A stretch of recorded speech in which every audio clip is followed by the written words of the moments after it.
Good evening, and welcome back to another quiet story of boring history for sleep. Tonight, we leave behind the noise of the present world and drift into the calm of the past. When we think of knights, our minds often jump straight to battlefields' shining armor, banners flying, and the sound of clashing swords. Yet in truth, war was not an everyday event. For most of their lives, knights lived quietly, far away from constant fighting. Tonight, we will gently step into that quieter world and discover what medieval knights actually did when they weren't at war. Before we begin, how are you feeling this evening? Perhaps you are winding down after a long day, letting the weight of your thoughts slowly fade. This story is here to guide you softly toward rest, one calm detail at a time. From which country are you listening tonight? And what time is it, wherever you are? It feels comforting to imagine many people around the world, all sharing this moment of stillness together. Whether it is late at night or the early hours of the morning, you are welcome here. If you find these gentle journeys through history relaxing, you may kindly tap like, subscribe, and even activate the bell. That way, you will not miss the next quiet story. It helps this channel grow and allows us to keep creating these calm spaces for rest. Now, let us imagine a night not on the battlefield, but at home. The clang of metal is gone, replaced by the slow rhythm of daily life. Instead of marching to war, he might be overseeing the fields or listening to the quiet sounds of animals in the stable. This is the side of knighthood we rarely picture. The life of a knight was not endless adventure. More often, it was filled with duties that were steady, patient, and ordinary. These tasks may not sound exciting, but they shaped the rhythm of medieval society and gave stability to the world in which people live. Picture a quiet courtyard in the early morning, mist rising gently from the grass. A knight might walk across the stones, speaking to workers or greeting his household. The armor that once seemed so imposing now rests on its stand, while simple clothes and calm duties fill the day. Evenings were not always marked by feasts or gatherings. Many times, they were ordinary, quiet, and reflective. Sitting near a hearth, speaking softly with family, or resting after a day of small responsibilities. This was the reality for many knights between battles. Knighthood was not only about fighting, it was about responsibility, stewardship, and care. Protecting people did not always mean riding into war. Often, it meant keeping peace, managing land, and making sure life could continue in calm order. And so, as we step further into this story, we begin to see knights not only as warriors, but as human beings. They laughed, rested, worked, and cared for their homes. These quiet details are the ones history often forgets, but tonight we will let them guide us gently toward sleep. When battles were far away, training still remained an important part of a knight's life. Horses needed regular care, weapons had to be kept in order, and skills were maintained through practice. Yet even this was not fierce combat, it was steady exercise, measured movements, and quiet discipline. Imagine a knight in an open field, guiding his horse through a careful trot, the sound of hooves tapping softly against the ground. There is no crowd, no cheering, only the calm rhythm of practice, repeated day after day. Beyond training, much of a knight's role was tied to the land itself. Fields needed tending, tenants needed guidance, and crops needed planning. A knight's responsibility stretched beyond his own household, into the lives of those who depended on him for safety and stability. Picture rows of wheat swaying in the wind, farmers moving slowly with their tools, and a knight overseeing the harvest with a thoughtful gaze. In this way, his strength did not lie only in the sword, but in the quiet order he helped maintain. Knights also had duties of hospitality. In an age when travelers could not simply book a room, they often turned to the homes of nobles and knights for shelter. Welcoming guests, providing a meal, and offering protection was considered an important part of daily life. Evenings could bring unexpected visitors, a weary traveler seeking warmth, a messenger carrying news, or neighbors in need of advice.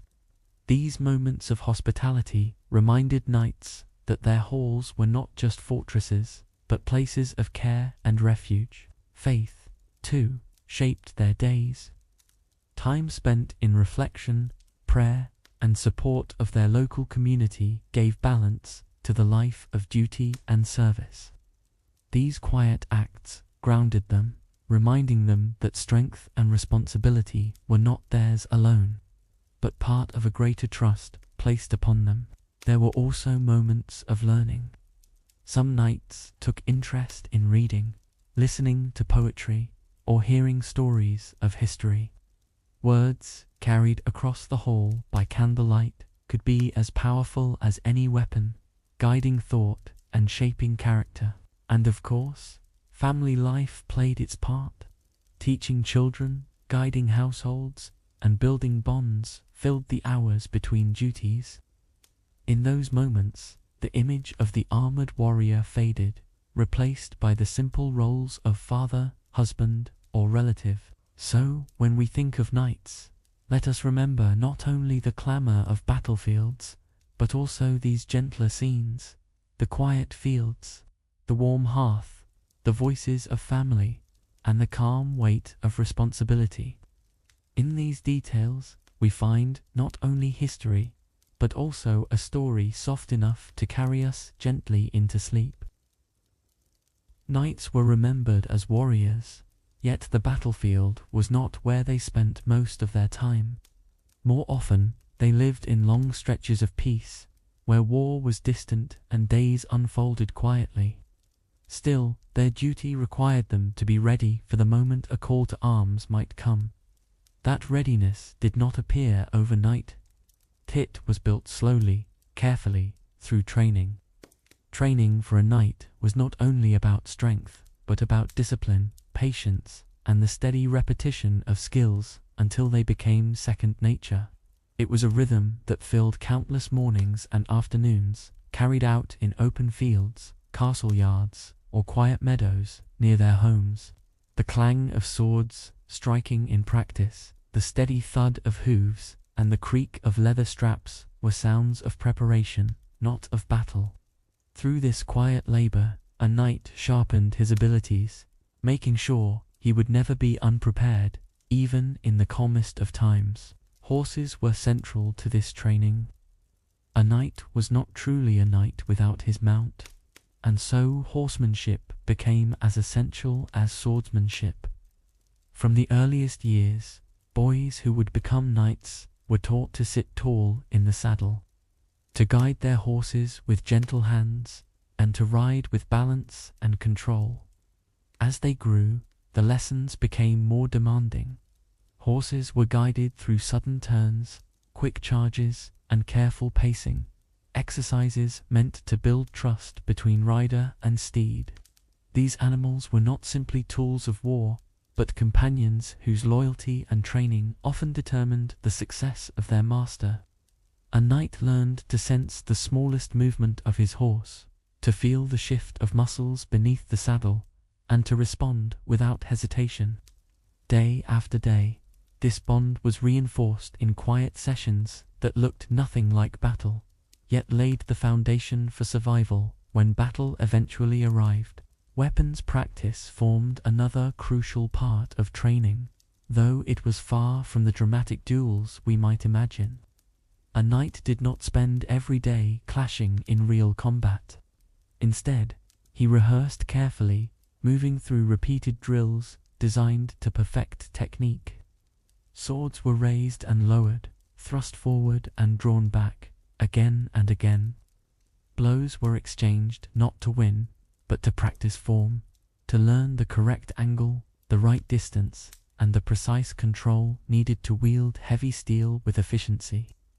Wooden weapons were often used in these routines, lighter and safer for daily practice, though still demanding. Sometimes armor was added, its weight pressing on the body, testing endurance. Other times, practice was light, focused only on precision of movement. These drills filled countless hours, yet they were not wasted. Each swing, each block, each stance reinforced the physical memory that transformed ordinary men into skilled warriors. Beyond the sword, knights practiced with a variety of other weapons, each requiring its own discipline. The lance, long and heavy, was a symbol of knighthood, but also a tool that demanded skill. Learning to couch the lance beneath the arm, to hold it steady while charging on horseback, and to strike a precise target at speed required endless repetition. The bow, though less associated with knights, was still practiced by some, especially in times when versatility was valued. Spears, axes, and maces each offered their own lessons. Yet, even as knights rotated through these weapons, the purpose remained the same. Readiness. A knight could never be certain which tool he might need in a future conflict. Training ensured he could adapt, his body and mind prepared to respond to challenges before they appeared. This versatility was not glamorous, but it was essential. It turned knights from mere riders into capable defenders. Sparring was where training took on the shape of combat, though it remained carefully controlled. Knights would pair off with partners, testing one another in mock duels. The goal was not to harm, but to learn. Each bout was an opportunity to refine reflexes, to study an opponent's movement, and to understand the flow of combat without real danger. Padded weapons, dulled blades, or wooden practice swords softened the blows, though bruises and scrapes were still common. Armor was sometimes worn, adding weight and realism, forcing knights to move with the burden they would one day carry. Sparring could be exhausting, leaving muscles sore and breath heavy, but it was also the most dynamic form of practice. In those controlled clashes, knights learned not only physical skills, but also the mental calm needed in the chaos of a real fight. It was discipline forged through imitation, repeated endlessly, until reaction became instinct. Training was not limited to physical skill alone. Mental preparation was just as important. A knight's duty required patience, strategy, and the ability to read situations quickly. In quiet halls or shaded courtyards, knights studied tactics, often guided by older mentors or seasoned warriors. They learned how formations worked, how terrain could alter the outcome of a battle, and how timing could mean victory or defeat. Even in times of peace, war was studied as a craft. Just as a farmer learned the rhythms of planting and harvest, a knight learned the rhythms of defense and attack. These lessons were not thrilling or dramatic, they were long, careful discussions, the sort of teaching that could stretch for hours. Yet, within them lay the knowledge that turned strength into wisdom and practice into preparation. Without these moments of reflection, a knight's training would be incomplete, leaving him strong but blind. Discipline was at the heart of it all. Training was not about excitement, but about control.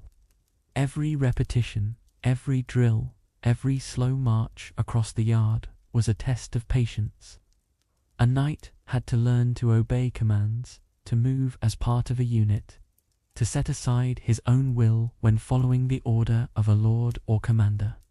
This discipline extended beyond the battlefield. It was a way of life, shaping the way knights carried themselves, the way they spoke, and even the way they rested. Training taught them endurance, but also humility.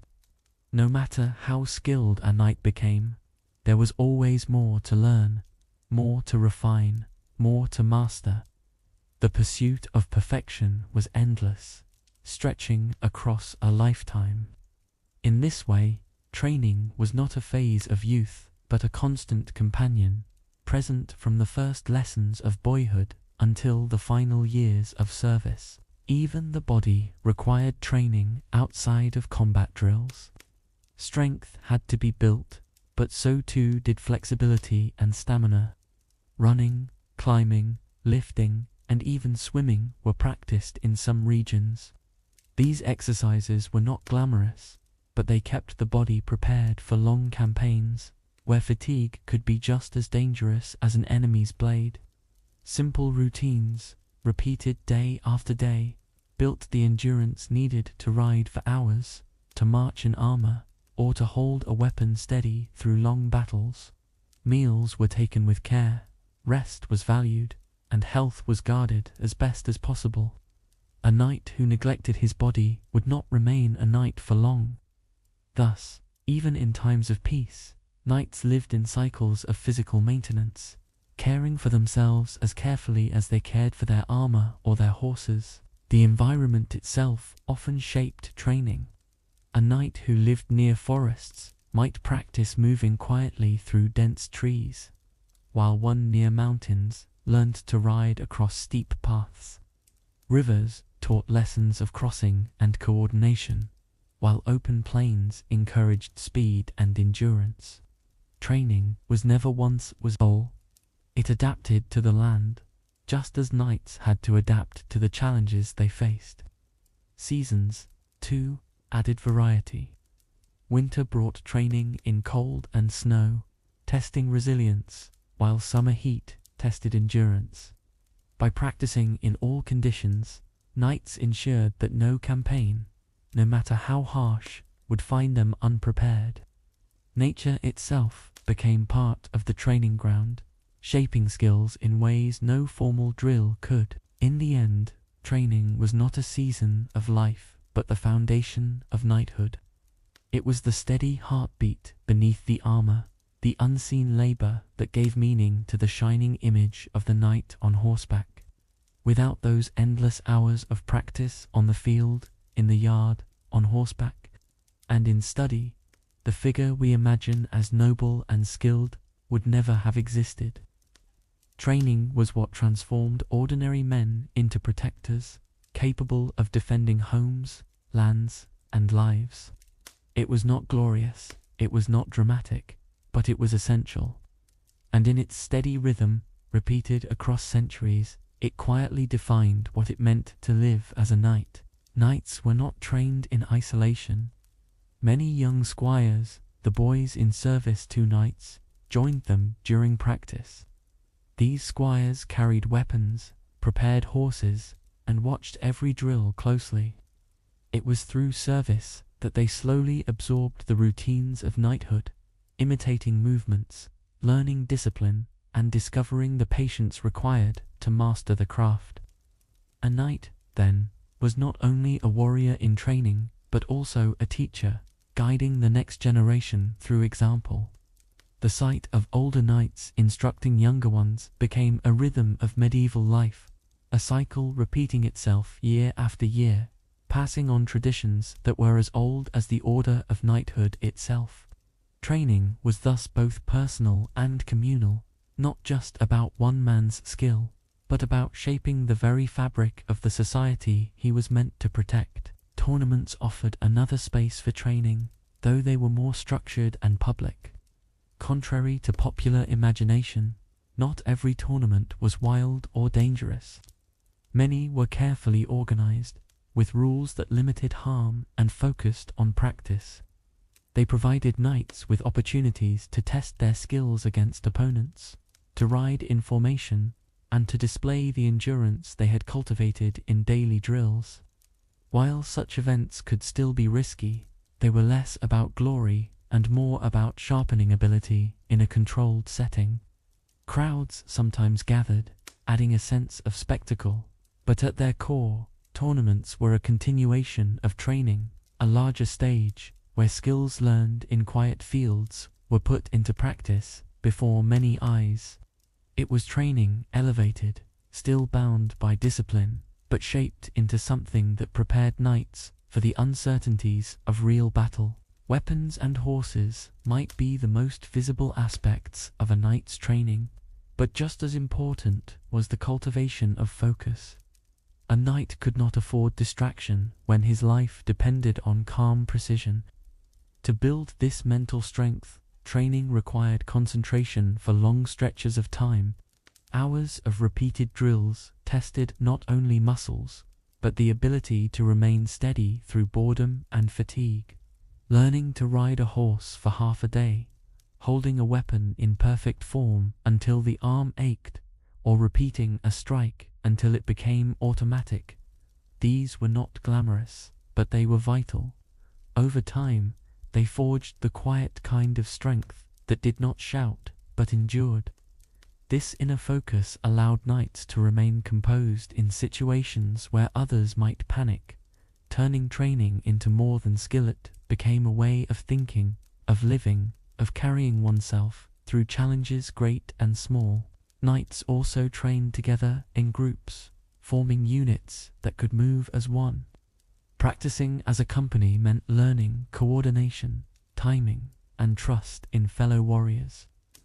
A single knight might be skilled, but it was unity that made them effective in real conflicts. Drills of marching in formation, aligning shields, and moving as a body of riders prepared them for the reality that no knight fought alone. Commands were practiced until obedience was instinct, so that when a leader's voice rose above the noise, every man responded without hesitation. This sense of unity gave knights the confidence that in times of need they could rely on one another. In peaceful moments, these group exercises might seem repetitive and uneventful. Yet, it was precisely through such repetition that bonds were forged, bonds that could hold fast in moments of chaos, when individual skill alone would never be enough. Training, in many ways, was a lifelong process. A young man might begin as a squire, awkward with his movements, uncertain in the saddle, struggling to lift heavy gear. With years of patient repetition, he became steady, confident, and strong. Even after becoming a knight, however, the practice never stopped. Muscles weakened if left idle, skills dulled if ignored. Each stage of life demanded that knights continue their routines, whether through sparring, riding, or quiet reflection on tactics. Old age did not end the cycle entirely, for older knights often instructed the younger ones, passing on knowledge and correcting errors. Thus, training was never something that ended with a title or ceremony. It was a companion that followed them from youth to maturity, shaping not only what they could do, but who they were. The long hours of practice may appear tedious to us now, but for knights, they carried meaning. Training offered structure, a sense of purpose, and a way to transform ordinary time into preparation. In a world where war was unpredictable, readiness was a form of peace. Each drill, each sparring match, each long ride under the sun or in the rain gave assurance that, should danger come, they would not falter. This assurance was as valuable to the knight himself as it was to those who depended on him. For the farmers, the families, and the travelers who lived under his protection, his training meant safety. It was not entertainment, it was not excitement, it was responsibility in its most quiet, enduring form. Even in their rest, knights thought of training.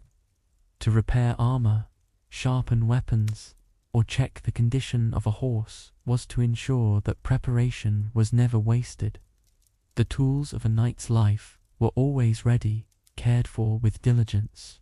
A dull blade or a broken strap could mean disaster when called to battle. And so attention to detail became another layer of their training. In this way, the boundary between work and rest blurred. Even moments of calm were filled with duties that supported their practice. Just as a farmer sharpened his tools before planting, a knight sharpened his weapons before resting, each act part of a larger cycle that made life predictable, steady, and secure. Training, then, was not just about combat. It shaped character.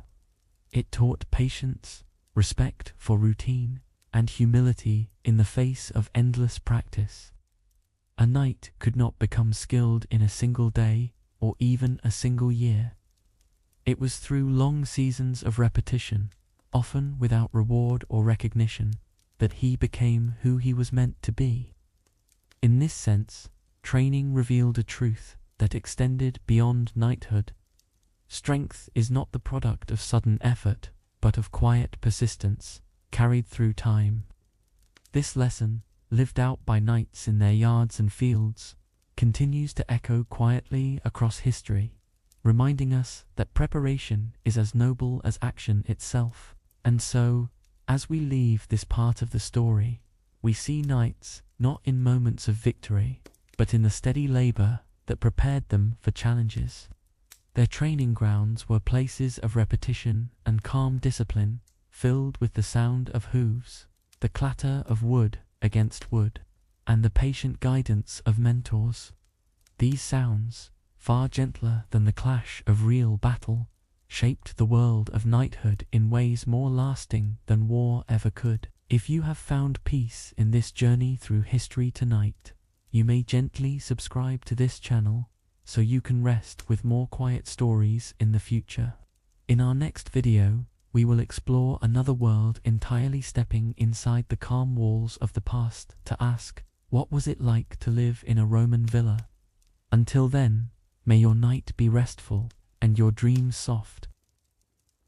Knights are often remembered as men of armor, spending their lives on horseback, swords in hand, defending lords and kingdoms. Yet when the armor was stored away and the fields around them stretched into quiet horizons, many knights discovered that their most important duty was not combat, but management. A knight with land was responsible for ensuring it was productive, safe, and stable. This role might seem less glamorous than fighting, but it was essential for the people who lived on those lands. Without crops, homes, and protection, no community could survive. Thus, when battles were absent, knights became stewards of estates, caretakers of soil, and overseers of work. This was the foundation of daily life, far removed from the clashing of swords. It was in these tasks of order and responsibility that knights spent most of their quiet years. The land itself was at the heart of this responsibility. Medieval society was deeply agricultural, and everything revolved around fields, crops, and the rhythm of the seasons.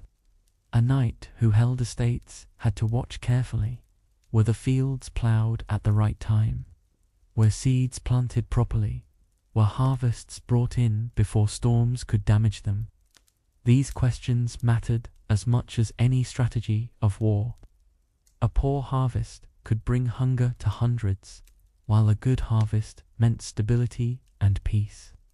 Thus, knights walked the land, inspecting fields, speaking with farmers, and ensuring that work continued smoothly.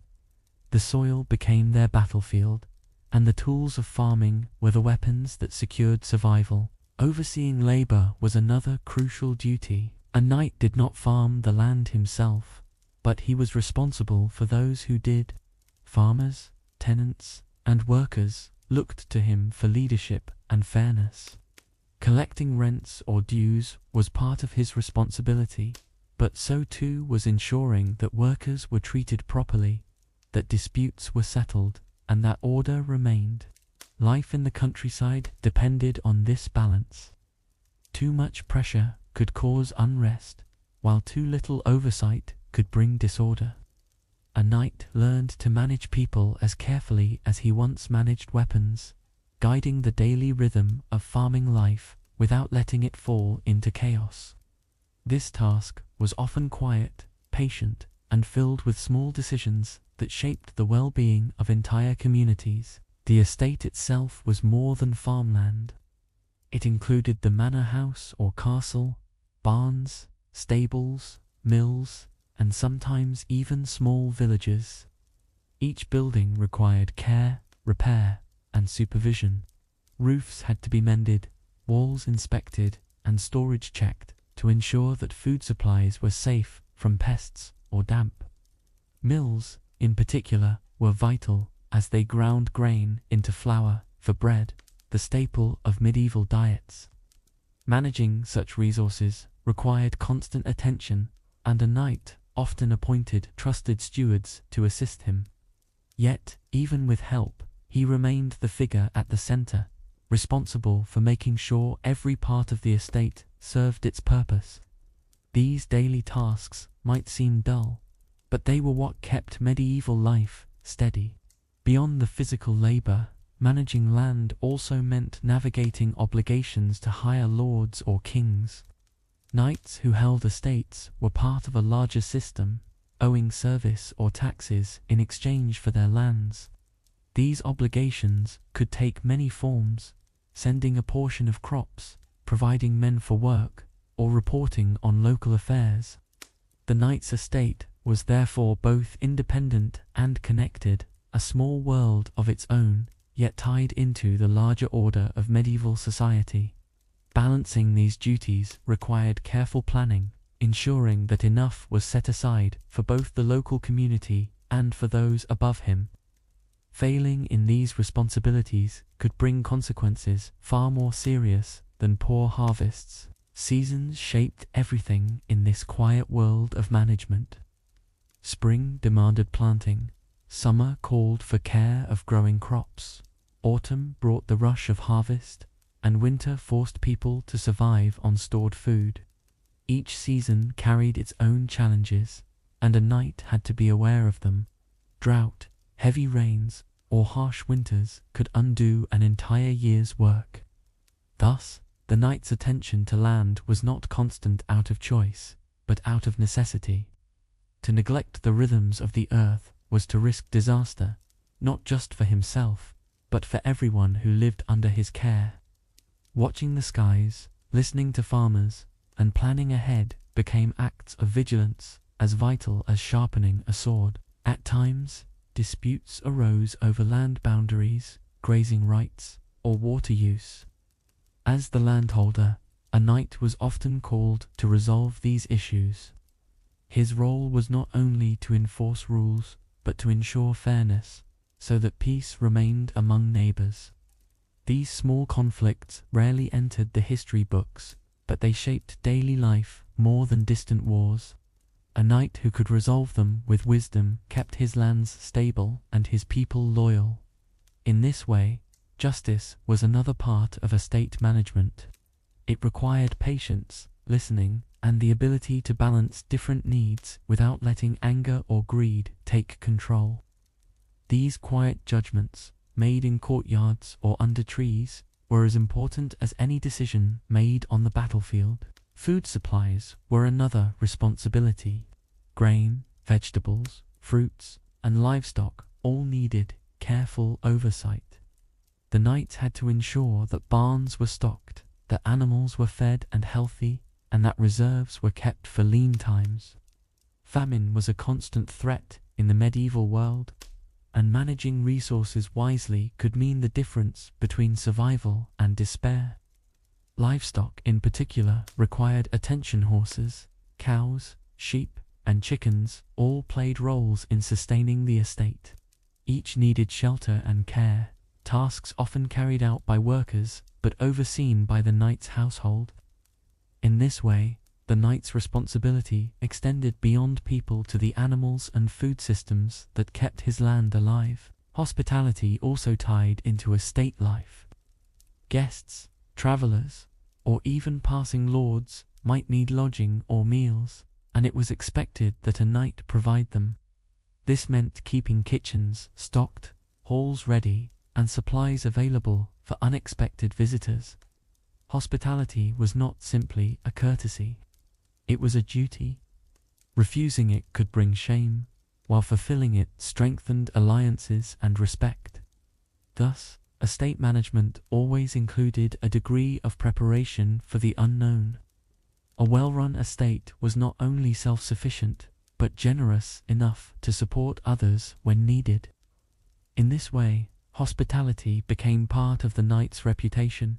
showing his ability to provide stability not only for his own household, but for those who crossed his path. In quieter moments, estate life gave knights something unusual in medieval society, a sense of permanence. While wars came and went, and loyalties shifted with time, the land remained. The fields continued to grow, the seasons continued to turn, and the people continued their work. For knights, managing estates was a reminder that their role was not only to fight in the moment, but to preserve the future. Each decision about crops, disputes, or repairs carried weight, shaping not just the present year but the years to come. In this way, the estate became a legacy, a piece of earth that stood as proof of their service, not through battle, but through care and stewardship. Managing land also meant understanding the lives of the workers who lived upon it.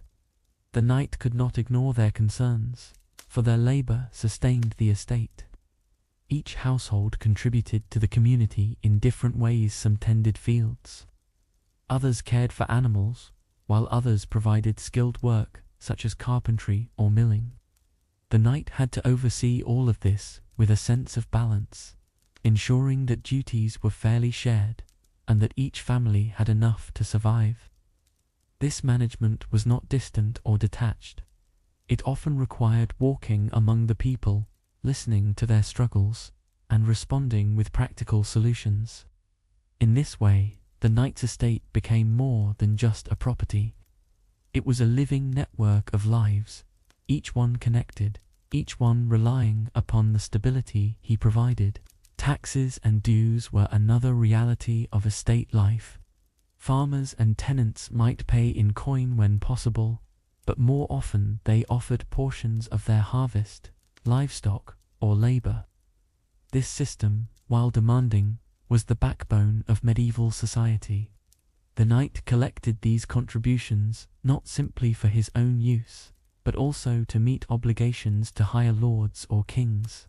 Care had to be taken in this process, for taking too much could leave people in hardship, while failing to meet obligations could bring punishment from above. This delicate balance defined much of the knight's role as landholder. He was expected to ensure loyalty upward, while also protecting the welfare of those below him. Managing these dual responsibilities required caution, wisdom, and a steady hand. Justice on the estate was not always about disputes between farmers. Sometimes it extended to protecting the land itself. Poaching, theft, and trespassing were real concerns in medieval communities. Forests, rivers, and hunting grounds were valuable resources, and a knight was expected to safeguard them. This might mean patrolling boundaries, appointing guards, or holding small courts to judge offences. Yet justice was not only about punishment, it was also about fairness. A knight who ruled too harshly could create resentment, while one who ruled too loosely could invite disorder. Thus, the role of judge was one of the most delicate tasks in estate management. It required not just authority, but also wisdom and compassion. At times, the estate served as a refuge in troubled periods. When travelers sought safety, when villagers feared raiders, or when storms damaged homes, the knight's hall became a place of protection. This responsibility gave meaning to the landholder's role, for his power was not expressed only in control, but in care. To open his doors in difficult times was part of the unspoken agreement between knight and people. They worked his land, offered him loyalty, and in return, he gave them safety when uncertainty arrived. This balance of protection and service defined the quiet strength of estate life.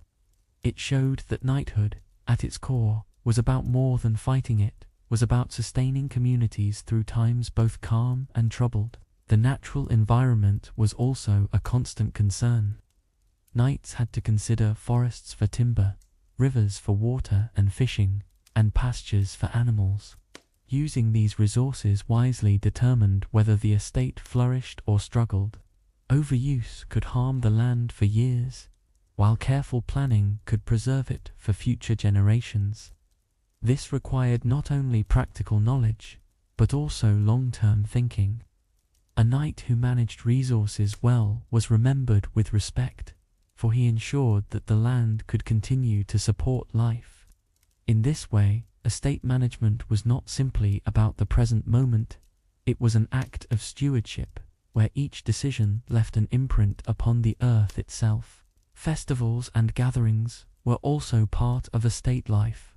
While daily routines were filled with labor and management, certain times of the year brought moments of community celebration.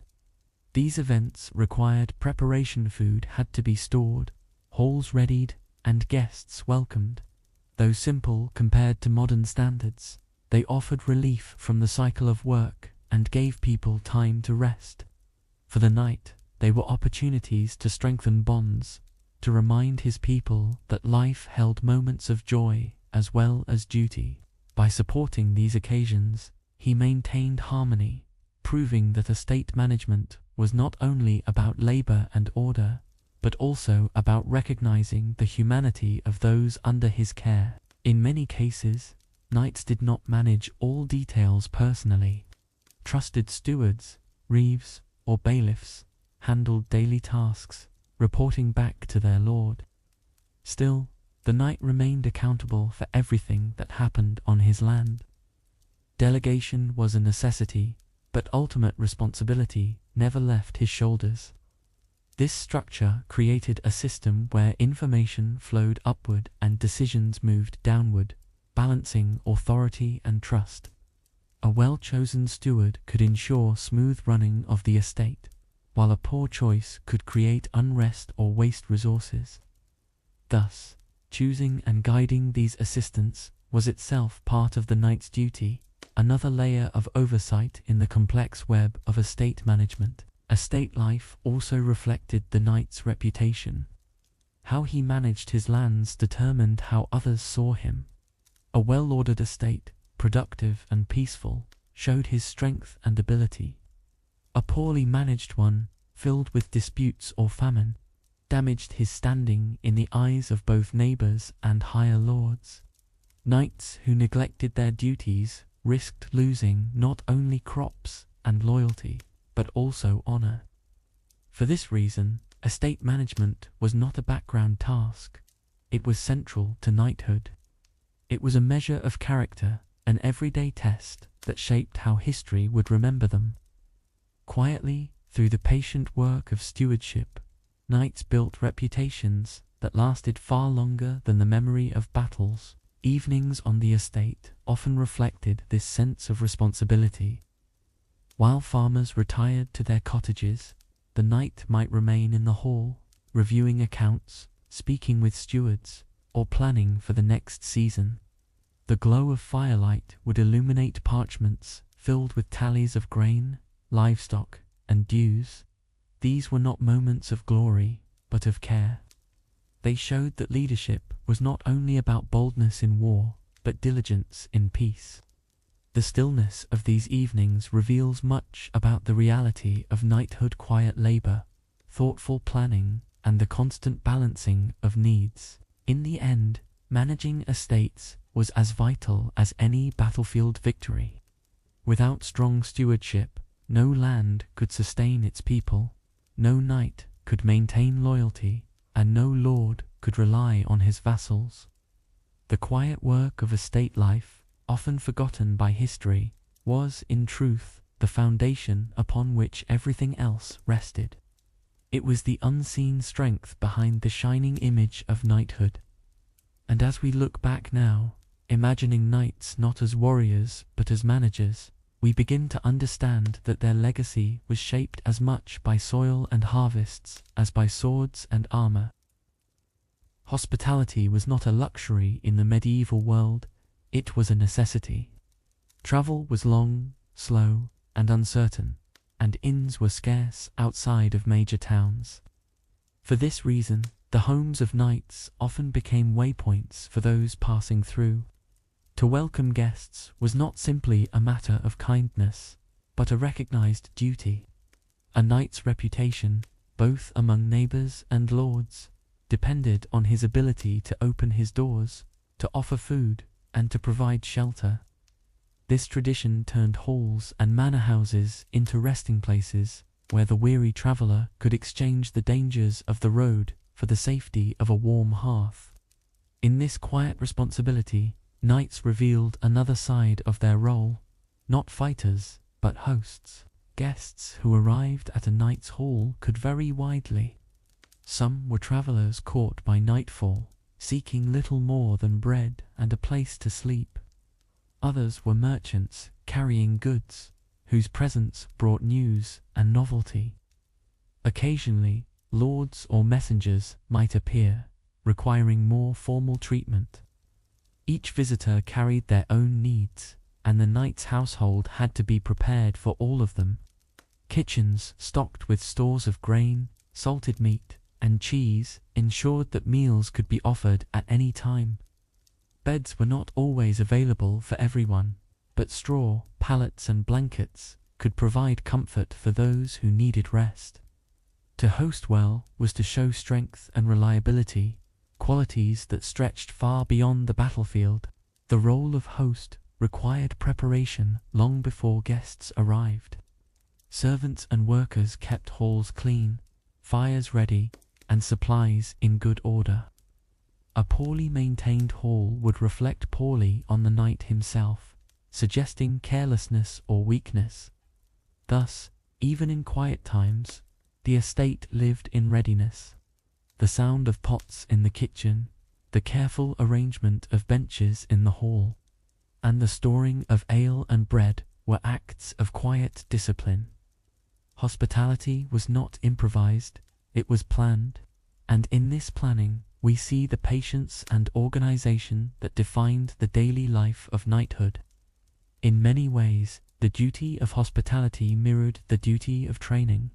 Both required constant attention, readiness, and the ability to meet challenges when they arrived without warning. The hearth was the heart of hospitality.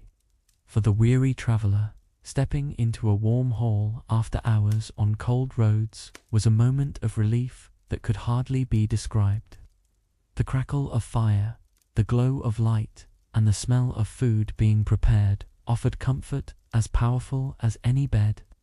To sit at a knight's table, even as a simple guest, was to be reminded that human kindness still existed in a world often marked by hardship.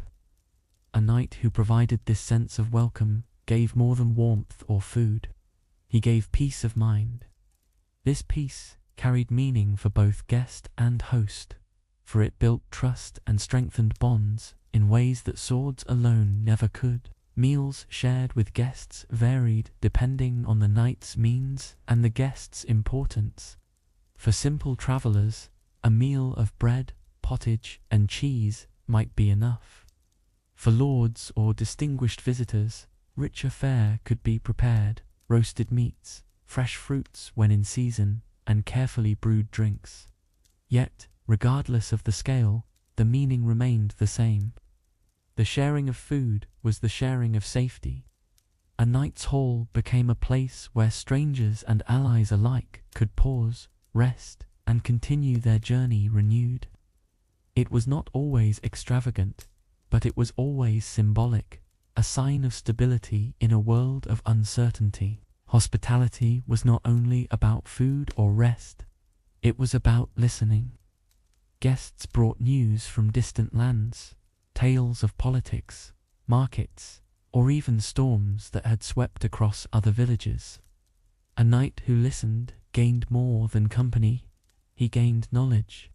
Information could prove as valuable as coin, shaping decisions and preparing him for challenges. In this sense, the guest who sat at a knight's table was not only receiving shelter, but also contributing to the flow of life on the estate. Conversations by the fire became a way of weaving the wider world into the local one, expanding horizons without ever leaving home. Knights also had to balance generosity with caution. While hospitality was expected, trust was not blind. Travelers could bring trouble as well as news, and a host had to be wise in discerning intentions. Guards might watch carefully, servants might quietly report suspicious behavior, and the knight himself would judge with careful eyes. True hospitality was not naive, it was guarded kindness. This balance ensured that the hall remained both welcoming and safe, a place of refuge that did not expose its people to unnecessary danger. In this balance, we see once again the steady discipline of knighthood, a life lived between openness and vigilance. Seasonal rhythms influenced hospitality as much as farming did. Winter, with its long nights and harsh roads, often brought more travelers seeking shelter.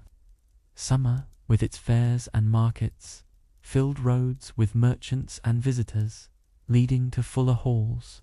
Each season required preparation, extra stores of food in winter, or fresh supplies in summer to serve greater numbers.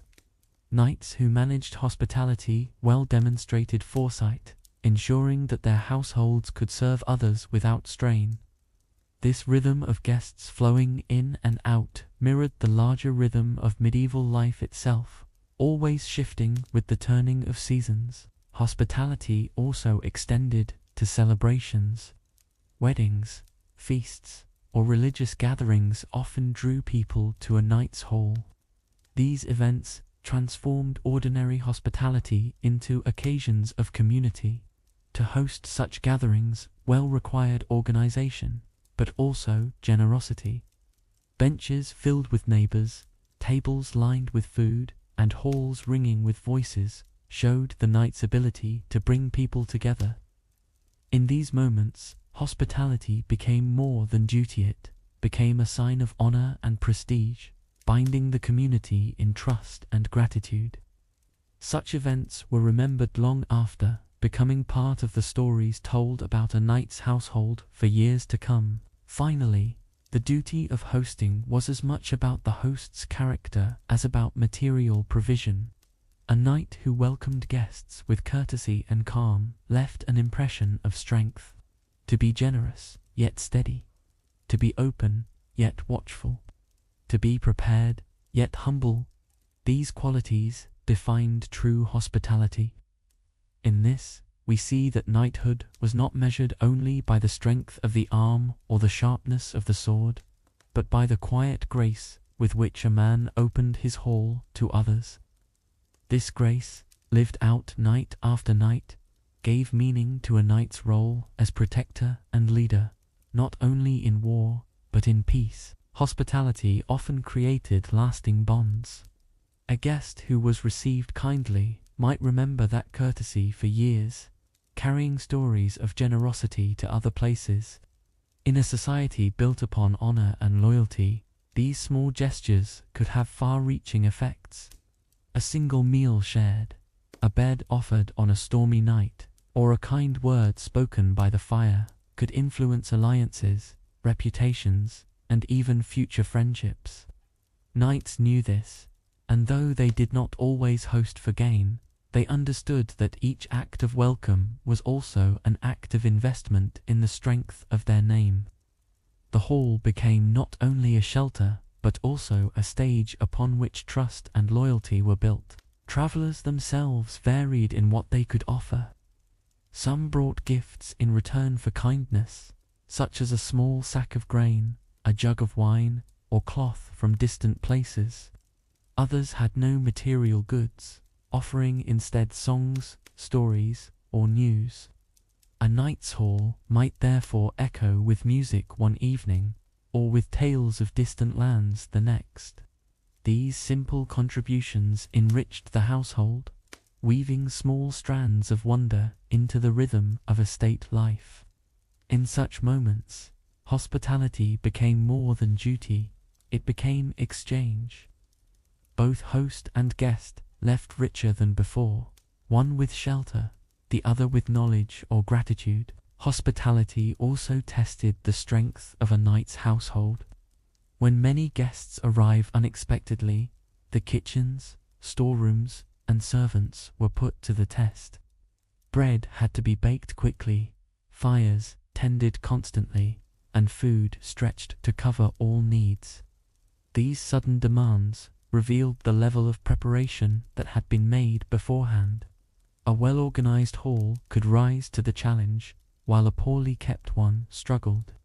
For the knight, this was not just about food, but about discipline. How his household managed such stress reflected on his ability to govern.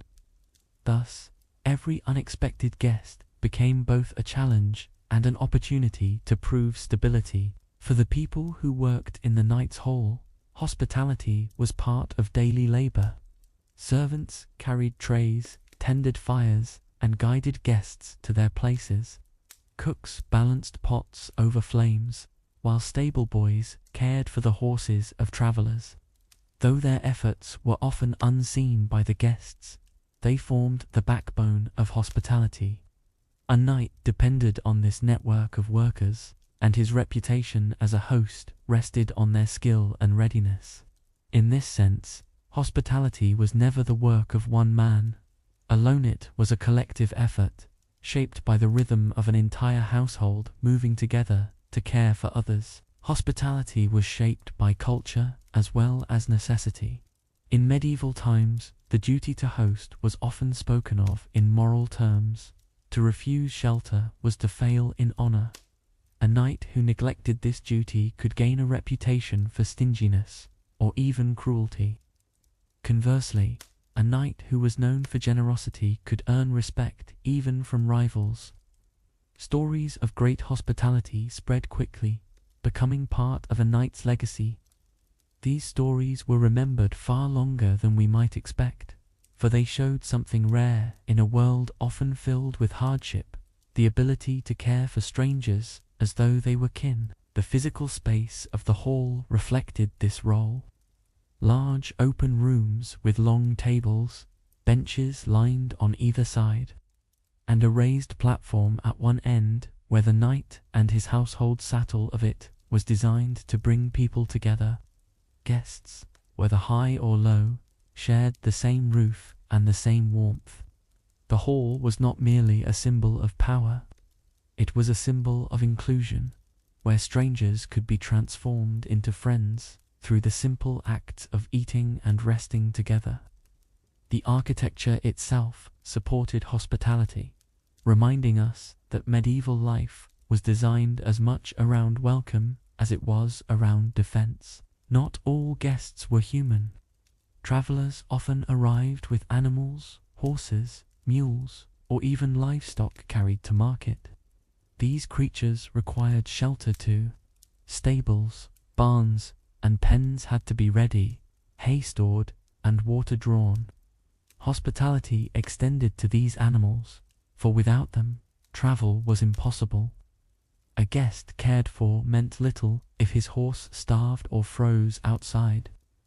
Knights who offered complete hospitality remembered this truth, ensuring that every living being in their care, even briefly, was treated with consideration.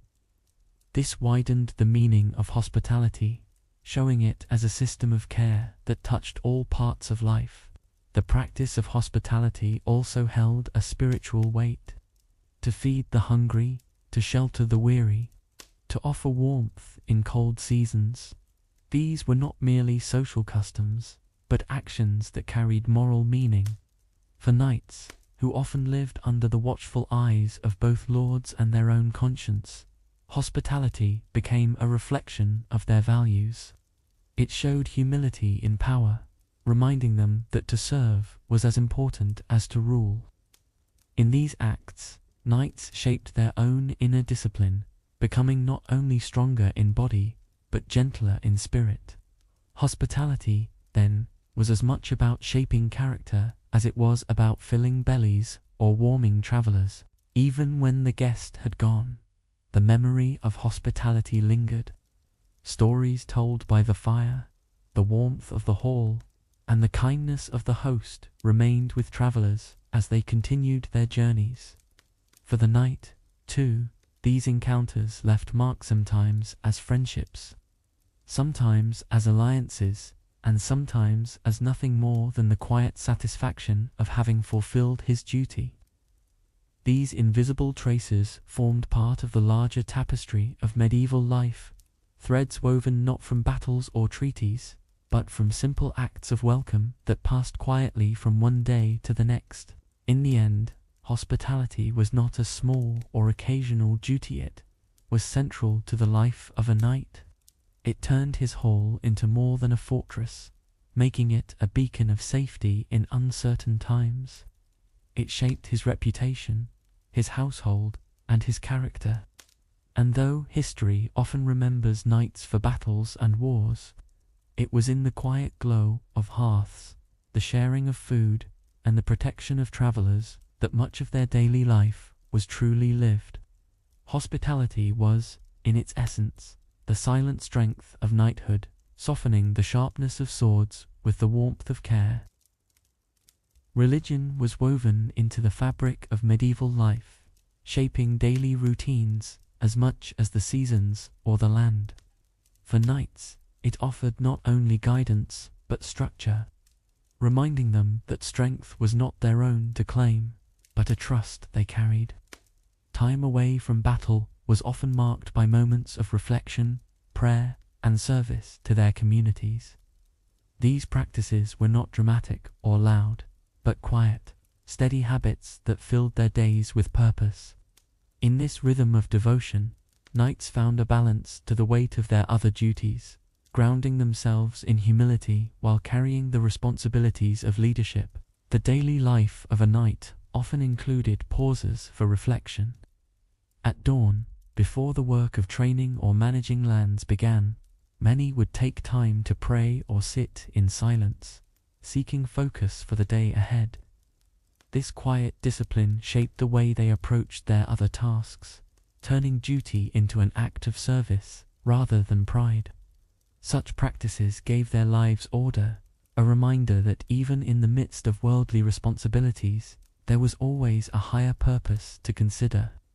Reflection in these moments was not about grand gestures, but about steady faith expressed in the simplest ways. Knights also supported local places of worship within their lands, whether through maintaining small chapels, contributing resources, or assisting in repairs. They ensured that their communities had spaces for gathering and prayer. This support was not simply about obligation, but about reinforcing the ties between knight and people.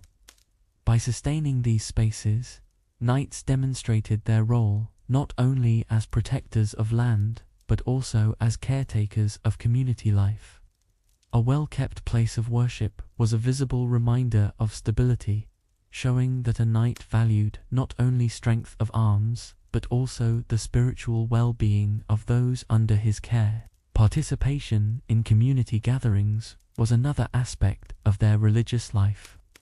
Knights often attended local services, not always in grand ceremony, but quietly among their people, standing beside farmers, workers, and families.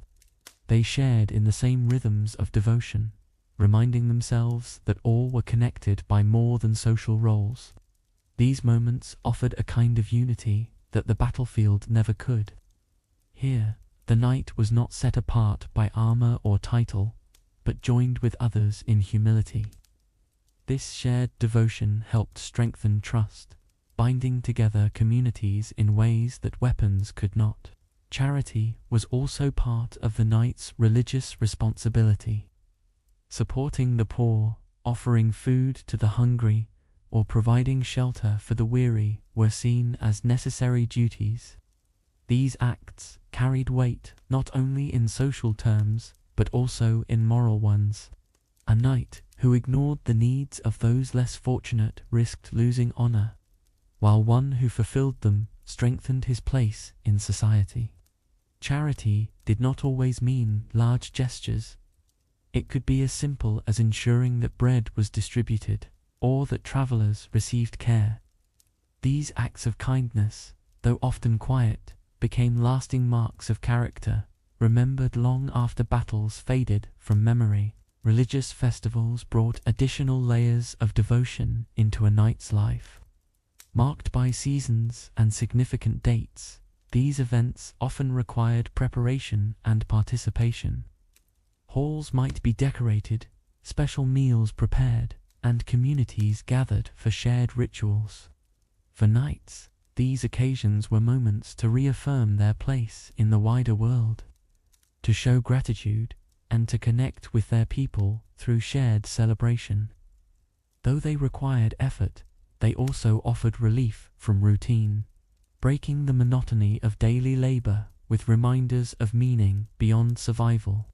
Knights often looked to older texts or teachings for wisdom, learning not only from battle manuals, but also from writings that reflected on morality, justice, and virtue. While not every knight could read, many listened to such teachings read aloud by others. These moments, often in candlelit halls or quiet chambers, gave knights a chance to hear words that challenged them to live with integrity. Such lessons shaped the way they judged disputes, guided their households, and even approached the challenges of war. Reflection, then, was not only spiritual but intellectual, encouraging growth beyond physical training. Mentorship also extended into this part of life. Just as older knights guided young squires in riding or swordplay, they also shared lessons about faith and moral responsibility. Stories of past figures, examples of honorable behavior, and reminders of the weight of duty were passed down through quiet conversations. These moments taught younger generations that knighthood was not merely about strength, but about balanced courage, tempered with humility, and power guided by conscience. In this way, religious reflection was not only personal, but also generational, shaping the character of future knights. Silence itself played a role in devotion. In a world filled with noise-clattering hooves, clashing weapons, bustling estates, moments of stillness carried great meaning. Knights might find such silence while walking alone across fields, or in the early hours of the morning when the household was still. In these pauses, they could think, reflect, and recenter their thoughts. Silence was not empty. It was full of weight and purpose, reminding them of the discipline required to carry their roles with care. These quiet interludes gave balance to the rest of their busy lives. Ultimately, religious duties and reflection shaped the identity of knights as much as their armor did. They provided structure, reminding them that knighthood was not simply about fighting, but about living with responsibility. Through prayer, service, charity, and reflection, knights learned to carry strength with humility. These daily practices, though often overlooked in grand histories, were the true foundation of their character. It was in these quiet acts, carried out away from battlefields, that knights found meaning in their lives, and communities found trust in their leadership. Religious duties also touched the way knights approached justice. When settling disputes on their lands, many drew upon the moral lessons they had absorbed in times of prayer and reflection. Fairness, compassion, and the awareness that every decision carried weight before the people and before the Almighty gave meaning to their choices. A knight who judged with wisdom strengthened peace in his community, while one who ruled harshly or without thought risked losing trust. In this sense, reflection was not separate from daily life, which was woven into leadership itself, guiding decisions that shaped entire villages. Pilgrimage was another aspect of religious practice, though not every knight could undertake one. For some, traveling to significant sites was seen as a journey of humility and renewal. Those who went often returned with stories of distant lands, of lessons learned on long roads, and of the patience required for such travel. For those who could not go, the idea of pilgrimage still carried meaning, reminding them that faith was not confined to halls or estates, but stretched across the wide world. Whether through actual journeys or through the stories of others, knights were reminded that their role was part of something larger than themselves. The act of giving also extended into patronage. Some knights used their resources to support works of art, writing, or learning connected to faith. These efforts, though less visible than battles, helped preserve knowledge and beauty for future generations. A hymn copied carefully onto parchment, a chapel repaired, or a small gift to a scholar, all of these became quiet legacies of devotion. They showed that strength was not only measured in arms, but also in the ability to sustain what was good and lasting. Through such acts, knights tied their names not to destruction, but to preservation. Reflection often deepened with age. Older knights, no longer riding to war as often, found more time for prayer, silence, and guiding younger men. The wisdom of years, combined with the memory of battles survived and duties carried, gave their reflections a weight that youth could not hold. These older knights became living examples of endurance, reminding others that the true measure of a life was not in victories, but in constancy. Their calm presence, shaped by long practice in devotion, became as important to their communities as the strength they once showed in war. Religious duties also helped knights endure hardship. Times of famine, illness, or political turmoil were inevitable in medieval life. In such moments, prayer and reflection offered stability. To kneel in quiet faith, or to sit by the hearth recalling words of guidance, gave knights strength to lead others through difficulty. These habits were not escape, but resilience. They showed communities that their leaders could remain calm when the world seemed uncertain.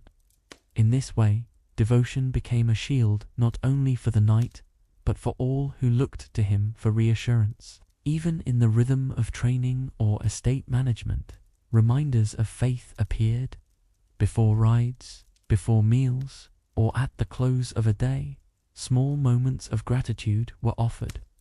These were not grand gestures, but steady habits that turned ordinary acts into quiet devotion. Over time, such practices shaped the character of the knight just as surely as sparring shaped his body. The repetition of reflection created a sense of rhythm, anchoring life in meaning beyond the immediate tasks of each day. This rhythm became a comfort, guiding them through both calm seasons and troubled ones. Communities noticed these habits as well. A knight known for devotion was often respected, not because he was perfect, but because he lived with consistency. His people might not see every private prayer or moment of silence, but they saw the effects in his patience, his fairness, and his steadiness. Devotion, therefore, was not simply about personal practice, it was about the example it set. It spread quietly through households and villages, reminding all that strength was best when tempered with humility and reflection. Reflection also gave meaning to rest. In the rare hours when knights set aside duties of training, land, or justice, reflection filled the silence with purpose. Rest was not emptiness, it was time to renew strength and recall the responsibilities that came with their position. These pauses prevented weariness from hardening into bitterness, offering instead a sense of calm. Through reflection, knights remembered why they trained, why they worked, and why they carried burdens for others. In this sense, rest and reflection became partners, restoring both body and spirit. As history often tells it, knights are remembered for shining armor and fierce battles, yet the quieter truth lies in their devotion, the steady habits of reflection that shaped their lives when no eyes were upon them. These moments of prayer, silence, and service built the character that gave meaning to everything else. Without them, strength would have been reckless, power would have been empty. With them, knights found balance, and communities found leaders they could trust. And so, when we imagine the life of a knight, let us not picture only the battlefield. Let us also picture the quiet hall at dawn, a figure seated in silence, gathering strength, not from the clamor of war, but from steady reflection. In that stillness, the true heart of knighthood is revealed, not only warriors, but men who sought to live with responsibility, humility, and care. These unseen moments of devotion were the foundations upon which everything else rested, shaping knights into more than fighters, shaping them into guardians of both land and soul. When we imagine knights, we often picture them with swords, shields, and banners. Yet outside of training and estate management, there was another part of life that sometimes entered their days: learning. The medieval world was not one of universal literacy. Many knights grew up without full training in reading or writing, but that did not mean they lived in ignorance. Knowledge came in different forms, through spoken word, memory, observation, and sometimes through books read aloud by others. Learning was less about grand classrooms and more about moments of quiet listening, of absorbing stories and lessons that shaped thought as much as swordplay shaped the body. Literacy itself was rare among knights in the earlier centuries. Training focused more on physical skill than letters on a page. Yet, over time, the value of reading and writing grew, especially as documents, charters, and contracts became essential to managing lands. A knight who could understand a written agreement gained an advantage, while one who could not often relied on scribes or clerks. This dependence did not lessen their role, but it highlighted how important literacy was becoming. The act of recognizing words, of following the lines of a text, was not only a skill, but a sign of adaptability in a changing world. For those knights who could not read, stories filled the gap. In halls lit by torches or by the glow of the hearth, traveling poets or clerics might recite histories, legends, or moral tales. These performances were more than entertainment, they were education. Knights listened to accounts of past wars, of leaders who succeeded or failed, and of virtues praised in song. Memory became the library of those who did not hold books. Each story carried lessons, and each lesson carried weight, shaping how knights thought about duty, honor, and leadership. In this oral tradition, learning flowed as steadily as it did through written words. When knights did learn to read, even at a basic level, it often changed how they engaged with the world. A charter could be examined personally, a letter from a lord read without waiting for another voice, a prayer book opened for reflection in solitude. These small acts of literacy gave independence. They allowed knights to move beyond reliance on others, to take in knowledge directly. Even if reading was slow, even if writing was clumsy, the act itself represented progress. It was a bridge between the physical life of knighthood and the intellectual world that surrounded it. Learning was not only practical, it was also a form of reflection. Books carried not just contracts or letters, but ideas. Works on history, faith, or morality offered guidance in how to live. For a knight whose life was often filled with duty and decisions, these texts could provide clarity. To read of patience, justice, or courage reinforced the very qualities expected of them. Literacy, in this sense, was more than skill. It was nourishment for thought. It gave structure to the quiet moments between action, offering lessons that could be applied in fields, halls, or courts. The act of writing itself, when learned, was equally valuable. Though many knights left the pen to clerks, some practiced their own hand. To write a letter, to sign a name, or to record an agreement was to leave a trace of one's presence. Writing made memory solid, turning fleeting words into marks that could endure. For a knight, whose life was often filled with impermanent battles won and lost, lands gained or taken, This permanence held meaning. A written word stood firm when voices faded. Even simple writing became a tool of authority and identity. Learning also came through conversation. In the company of clerics, scholars, or even travelers, knights absorbed knowledge from those who had studied more deeply. Questions asked at table, discussions held in halls, and advice sought in quiet chambers all became moments of education. This learning was not always structured, but it was practical, tied to the needs of daily life.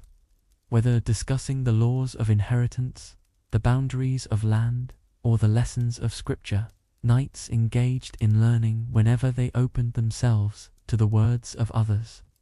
In this way, knowledge passed through communities, not confined to books alone. Children in knightly households often received early instruction, especially if their families valued education. Boys trained as squires might learn not only swordsmanship, but also basic reading, so that they could manage records or correspondence later in life.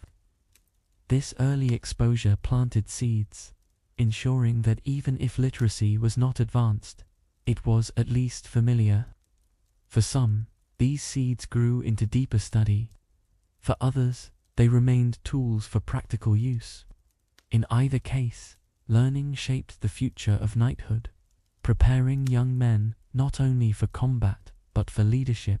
Libraries, when available, became treasures. Though most were modest compared to great collections in monasteries, even a few books could enrich a knight's hall. A volume of scripture, a collection of poetry, or a history of past rulers offered insights to those willing to engage with them. These books were often read aloud, turning private knowledge into shared experience. A hall filled with listening ears became, in those moments, a place of learning as well as living. Through these gatherings, knights and their households partook in education together, each hearing the same words, each drawing meaning in their own way. Over time, as Europe moved deeper into the later Middle Ages, literacy among knights grew more common. The world demanded it. Laws became more complex, records more necessary, and communication more frequent. Knights who once could ignore books now found them essential tools of life. This shift reflected the broader transformation of society, where learning was no longer the preserve of clerics alone. The sword and the pen, once distant, slowly came closer together. And within this change, the image of the knight expanded, not only warrior, not only landholder, but also participant in the quiet work of thought. Learning for knights was not limited to reading or writing. It also included practical knowledge, understanding laws, customs, and the traditions that governed medieval society. A knight who managed lands had to know about inheritance, property boundaries, and obligations to lords. These were not subjects taught in books alone. They were absorbed through experience, conversations, and observation. In this sense, learning was constant. Every dispute settled, every agreement made, and every record checked became a lesson. Knowledge was lived as much as it was studied, shaping knights into leaders who could manage both people and property with wisdom. Music and poetry formed another part of learning, offering lessons that went beyond entertainment. Songs carried history, stories of past rulers, and moral reflections hidden in verse. A knight listening to a poet might gain not only enjoyment, but insight into courage, loyalty, or humility. These lessons, delivered in rhythm and melody, were easy to remember, and so they traveled far. In this way, the art of poetry became another form of education, teaching knights values that guided their conduct. It showed that learning could be beautiful as well as useful, shaping the spirit while shaping the mind. Travel also expanded knowledge. When knights journeyed to courts, cities, or foreign lands, they encountered customs and practices different from their own. Observing how others governed, how markets operated, or how armies trained gave them new perspectives. Some knights returned home with stories of these experiences, sharing them with their households or communities. Travel was not always possible for all, but when it occurred, it became a form of education in itself. Each journey was a classroom, each encounter a teacher. In this way, learning stretched far beyond parchment and halls, reaching into the wider world. The relationship between knights and scholars was another path to knowledge. Monks, clerics, or tutors often found places in knightly households, advising on matters of faith, law, or history. These men became guides, offering explanations of complex ideas or interpretations of events. For the knight, their presence provided a bridge into worlds he might not otherwise explore. Discussions held late into the evening, perhaps over meals or in quiet chambers, became valuable lessons. This collaboration showed that knowledge and strength were not opposed, but complementary. Knights who welcomed scholars into their lives enriched their leadership with thought as well as action. As knights grew older, their relationship with learning often deepened. Youth was spent in training and service, but maturity brought more time for reflection and study. With estates to manage and households to guide, the value of knowledge became clear. Reading records, understanding laws, and considering moral lessons helped them carry their responsibilities more wisely. Some even encouraged their children to pursue literacy more seriously, seeing it as an advantage that could strengthen the family's future. In this way, learning was not simply personal, it was generational, shaping not only individuals but entire lineages. Learning also offered knights a form of rest. After long days of training, travel, or estate management, sitting quietly to listen to a story or to read a few lines from a text provided calm. The mind could wander, not aimlessly, but gently guided by words. These moments were not loud or demanding, they were quiet, steady, and restorative. In a world often filled with physical strain, the stillness of learning provided balance. It reminded knights that strength was not only in the body, but in the patience of thought and the discipline of reflection. The value of literacy also appeared in correspondence. Letters allowed knights to communicate across distances, to send messages of loyalty, instructions to stewards, or greetings to family. Even when written by clerks, the act of sending and receiving letters created connections that sustained relationships. A knight who could read his own letters gained privacy and independence, while one who could write even a simple message gained voice.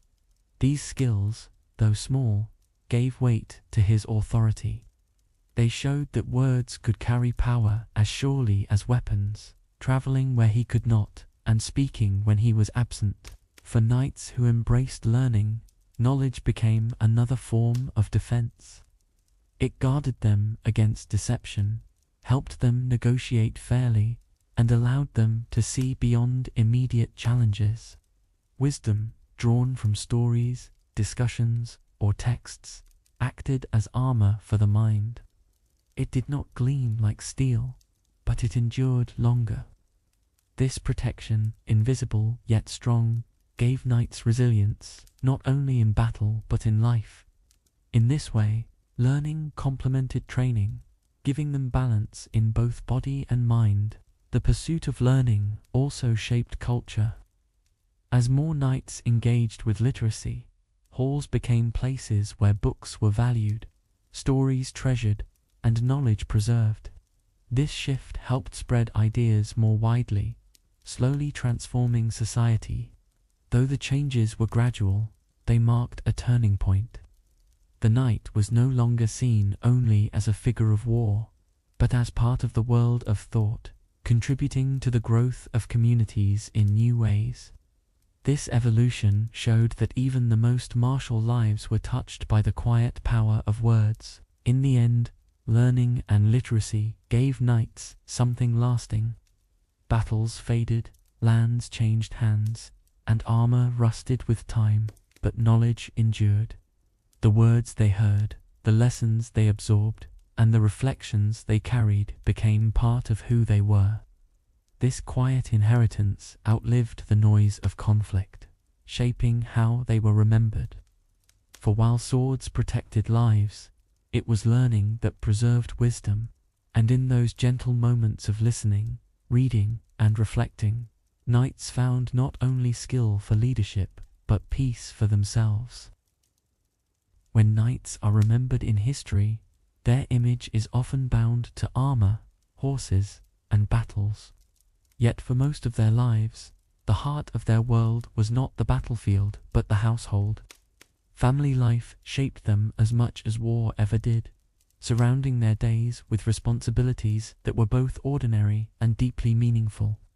To return home from service, to sit at a table with spouse and children, to hear laughter echoing through halls, these were moments that gave balance to the weight of duty. In the warmth of family, knights found a steadiness that no training yard or battlefield could offer. The household of a knight was often large, extending beyond his immediate family. Spouses, children, servants, and sometimes even relatives all lived under the same roof. Each person had a role to play, and the knight's presence shaped the rhythm of daily life. He was not only a leader in war or estate, but also within the family circle. His voice set tone and order, his actions guided expectations. This leadership was quieter than that shown on the battlefield, yet it was no less significant. It was here that character was tested in the constant, unseen work of living alongside others. Children in knightly families grew up surrounded by both privilege and responsibility. Sons often began training early, learning horsemanship, swordplay, and manners suited to their station. Daughters, too, received education in managing households, maintaining traditions, and preparing for their roles in marriage and community life. A knight played a part in shaping these lessons, passing down knowledge through example. Whether teaching a boy to ride or offering advice in family discussions, his influence lingered in the formation of the next generation. In this way, family life became a form of legacy, extending his role far beyond his own lifetime. Meals brought the family together each day, creating moments of unity. Bread, vegetables, and meats, depending on the estate's wealth, were shared around long tables. Though simple in form, these gatherings carried deep meaning. Conversation, laughter, and occasional debates turned the hall into a place of connection. A knight sitting at the head of the table symbolized more than authority, he symbolized care, providing food and security for those around him. These meals, ordinary as they were, strengthened bonds, reminding everyone that their household was more than a structure of stone. It was a community of lives intertwined. Seasons shaped family rhythms just as they shaped the land. Winters brought households closer together, gathered near fires, with stories and songs filling long nights. Summers stretched families outward into fields, gardens, and journeys beyond the estate. Each season offered its own character, but all shared the presence of family at their center. For the knight, who might be away in times of duty, returning to these rhythms gave comfort. It reminded him of continuity, that while battles disrupted, the cycle of family life carried on, steady and enduring. Family life also demanded patience. Living within close quarters, with many voices, many needs, and many tasks, created moments of tension. A knight learned as much about discipline within his household as he did in training yards. To resolve quarrels among children, to balance the needs of servants, or to support a spouse in managing the estate required calm judgment. These acts were not celebrated in ballads, but they revealed a strength of character that shaped daily life more than any victory in war could. Teaching by example was perhaps the most powerful influence knights had in family life. Children watched closely how he treated workers, how he spoke at table, how he carried himself in moments of difficulty. These observations became lessons that no book or tutor could replace. In this way, the knight's daily conduct shaped the moral and social foundation of his household.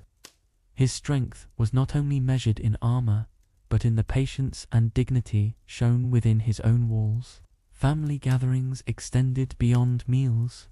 Celebrations of marriages, births, or important days filled halls with joy and activity. These events were not only private, but also communal, often involving neighbors, workers, and extended kin. A knight's role as host merged with his role as father and husband, uniting his responsibilities in one space. By celebrating together, families reinforced bonds that extended outward, strengthening the fabric of community as well as kinship. These moments, filled with music and laughter, offered relief from the routine, reminding all that life held not only labor but also joy. In quiet evenings, the knight's role as father became most visible. Sitting with children, telling stories of the past, or simply listening to their thoughts provided closeness that shaped memory. These were not duties recorded in documents, but they were remembered in the hearts of families. A child might recall, years later, the calm of sitting by the fire, listening to a father's voice, or learning the lesson hidden in a simple story. Through such small acts, knights passed on values that endured long after battles were forgotten. Finally, family life grounded knights in humility. Among loved ones, titles and honors carried less weight than kindness and responsibility. A knight might be respected in public, but it was in private that his true character was revealed. The patience shown to children, the support offered to a spouse, the fairness given to servant soul, these revealed who he was at heart. In this way, family life was not separate from knighthood but its foundation. Without the steady presence of family, the duties of war and land would have been hollow. It was in the hearth, the laughter, and the quiet bonds of home that knights found their truest strength. Marriage itself was a central part of family life for knights, not only as a personal bond but also as a social duty. Many marriages were arranged, designed to strengthen ties between families, secure alliances, or unite lands. Yet beyond the agreements, the daily relationship between husband and wife shaped the household. A supportive partnership could bring stability, guiding children and managing estates with harmony. Where trust and respect grew, the household thrived. In this way, marriage was more than a contract. It was the heartbeat of the knight's private world, steadying him in the midst of wider responsibilities. Women in knightly families played essential roles in maintaining order. While knights often bore duties of land management or service, their spouses ensured that daily life continued smoothly. From organizing servants to overseeing supplies, they carried immense responsibility. Children learned from them, workers depended on them, and the estate often reflected their skill as much as the knights. This shared labor between knight and spouse created balance, each role reinforcing the other. Together, they built a household that could endure hardship and celebrate prosperity. Without such partnership, family life would have lacked its foundation. Children were not only learners, but also contributors to the household. Sons who trained as squires assisted with horses, weapons, or errands, while daughters often helped with household management from a young age. Even play carried lessons. Games of mimicry taught boys to ride or fight, while tasks at the hearth trained girls in organization. These experiences prepared them for adult responsibilities, blending childhood with expectation. For knights, watching their children grow was both a joy and a reminder that their own lives were part of a larger story, one carried forward through the next generation. Education within knightly households extended beyond combat training. Tutors sometimes taught reading, writing, or music, depending on the family's resources. These lessons, though limited compared to the schooling of scholars, gave children skills that supported their roles in adulthood. A son who could read letters or manage accounts was more capable as a leader. A daughter who understood household accounts or correspondence added strength to her future home. In this way, education was not only a luxury but a tool of survival, shaping the household's ability to thrive in the world around them. Festivities within families brought moments of unity that contrasted with daily labor.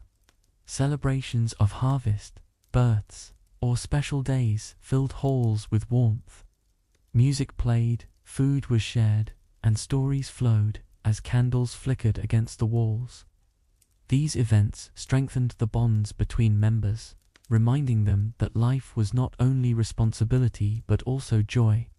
For knights, these occasions offered respite from heavier duties. Surrounded by laughter, they could set aside their armor and titles, becoming simply fathers, husbands, or brothers. In these moments, family life revealed its deepest value, the ability to bring peace and meaning into the most ordinary days. Illness and hardship were also part of family life. When members of the household fell sick, care and patience became central tasks. A knight, though often away on duty, might return to find his family enduring trials. These experiences tested the bonds of love and resilience, reminding all that strength was not only measured in victory but also in compassion. Supporting one another through hardship reinforced loyalty within families, making them capable of enduring whatever challenges the wider world presented. In such times, the hall became more than shelter, it became a sanctuary of care. The presence of extended relatives further shaped the household. Grandparents, cousins, or unmarried siblings might live within the estate, contributing to its life. Their roles varied: mentors to children, advisors to the knight, or helpers in daily work. These extended ties reflected the interconnected nature of medieval families, where households were rarely small or isolated. The presence of many voices brought both challenges and richness, weaving multiple lives into the fabric of one home. A knight's family life was thus rarely solitary, but filled with the constant hum of a larger community. Stories passed down within families gave shape to identity. Tales of ancestors, past struggles, or notable deeds were told around fires, embedding values in the minds of the young. Knights often contributed their own stories, accounts of journeys, lessons learned, or moral reflections. These stories served as both entertainment and education, turning memory into a living teacher. Children grew up not only knowing their duties, but also understanding the lineage to which they belonged. This gave them a sense of continuity, reminding them that they were part of a chain of lives stretching back into the past and forward into the future. Discipline within the family mirrored discipline on the field. Knights expected respect, obedience, and responsibility from their children, yet also learned to temper authority with care. Guidance was not always harsh. Often it was steady, patient, and rooted in example. The same qualities that shaped a knight's leadership on the estate shaped his role at home. By instilling discipline balanced with kindness, knights ensured that their families were not only orderly but also united. This quiet balance was less visible than the clash of swords, but it shaped generations with far more lasting effect. Ultimately, family life gave knights their deepest sense of purpose. Titles, lands, and victories might define their public image, but within the walls of home, they were defined by love, patience, and care. The bonds of marriage, the laughter of children, and the presence of kin created a stability that no battlefield could provide. It was here, among family, that knights were reminded of what they fought for, worked for, and trained for. Family life was not a pause from duty, it was the heart of it. In these bonds, knights found meaning that carried them through both war and peace. For many knights, life was not confined to their own estates. Service to a lord or king often required travel, carrying them across fields, forests, and towns on errands of duty. These journeys were not always dramatic. Often they were simple tasks, delivering messages, attending gatherings, or representing their household at a court. Yet, in these travels, knights saw more of the world than many of their neighbors ever would. Roads, though rough and unpredictable, became familiar paths. The rhythm of hooves on stone, the sight of distant villages, and the rising and setting of the sun marked the passing of days spent in service. Travel carried its own challenges. Roads could be muddy, rivers difficult to cross, and weather unpredictable. A knight on such a journey relied heavily on his horse, his provisions, and his knowledge of the land. Inns were rare, so much of the time he depended on hospitality from other estates, or on the simple supplies carried with him. Despite the discomforts, travel was part of duty. Every errand completed, every message delivered, added to the trust between knight and lord. The act of arriving, steady and dependable, was a form of loyalty as strong as any act on the battlefield. One of the most common duties of travel was carrying messages. In a world without quick communication, knights often served as trusted messengers. A letter or verbal message carried by a knight was secure, backed by his honor. Sometimes these messages involved negotiations, instructions, or simple updates. To deliver them accurately and safely was a sign of reliability. The journey itself became as important as the message, for the knight embodied the trust of his lord. In this way, the role of courier was not small, it was a thread that kept the larger web of medieval society connected. Knights also attended councils and courts, where lords gathered to discuss matters of law, politics, or war. These gatherings were as much about presence as about decision-making. To appear in support of a lord, to stand among peers, showed loyalty. A knight's presence carried weight, reminding others of his bond to his master. These events might involve days of travel, followed by long hours of waiting, listening, and occasionally advising. Though not as active as combat, these duties required patience and composure. They revealed another side of knighthood, one rooted in service, diplomacy, and steady representation. Travel for knights could also involve escort duties. Merchants, nobles, or even clerics sometimes required protection on dangerous roads. A knight tasked with this role brought both reassurance and authority. His armor, even if rarely needed, signaled safety to those he guarded. The journey became less about battle and more about presence, reminding travelers that they were not alone. For the knight, such escorts were an extension of his responsibility to defend not only land in times of war, but also people in times of peace. Each mile traveled under his watch added to his reputation as protector. At times, knights were called to oversee or deliver resources to their lords. Grain, livestock, or other goods moved from estates to castles or courts. The knight ensured safe passage, negotiating with locals along the way, and organizing transport. These duties were not glamorous, but they sustained the structure of medieval society. Without steady flows of resources, no castle or army could function.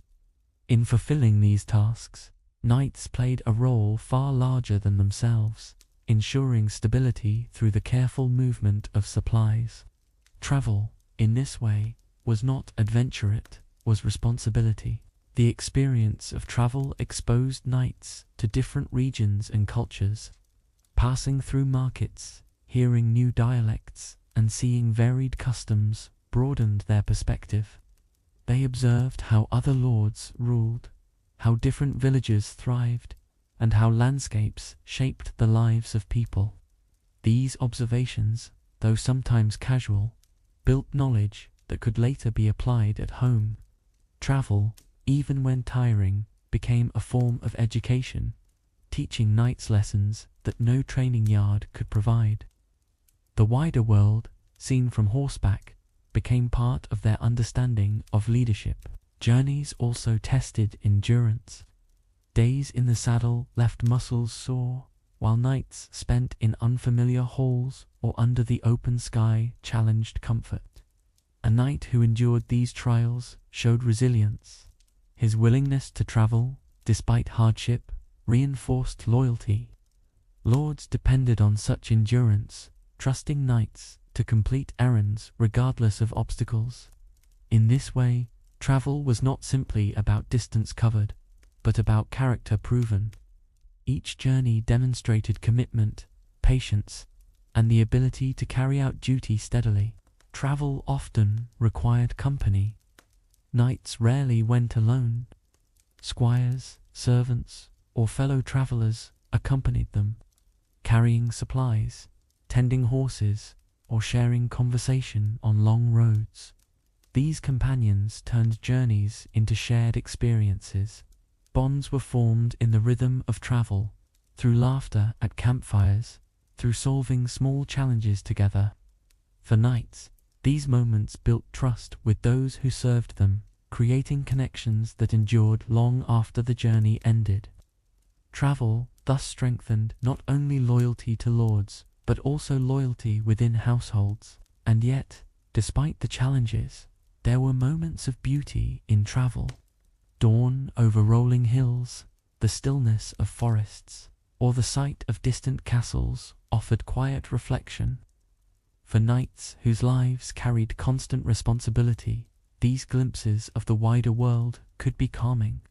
In those moments, travel became more than duty, it became a chance to pause, to see creation spread wide before them, and to remember that life held stillness as well as struggle.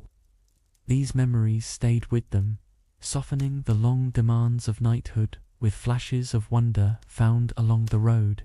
Knights were sometimes required to deliver judgments or represent their lord in disputes while traveling. These responsibilities could take them into towns or villages unfamiliar to them, where their presence symbolized order.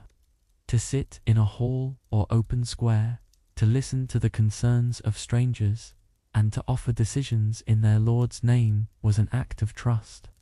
It showed that their authority extended beyond their own estates, tied closely to the reputation of the master they served.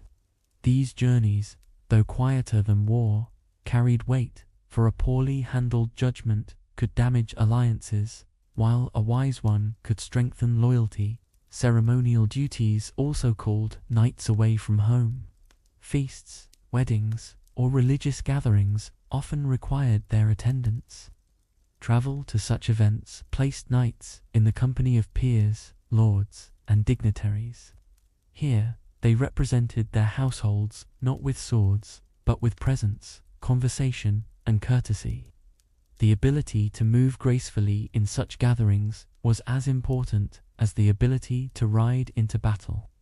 Observing rituals, offering respectful words, and sharing in communal meals reflected the knight's role as both warrior and gentleman.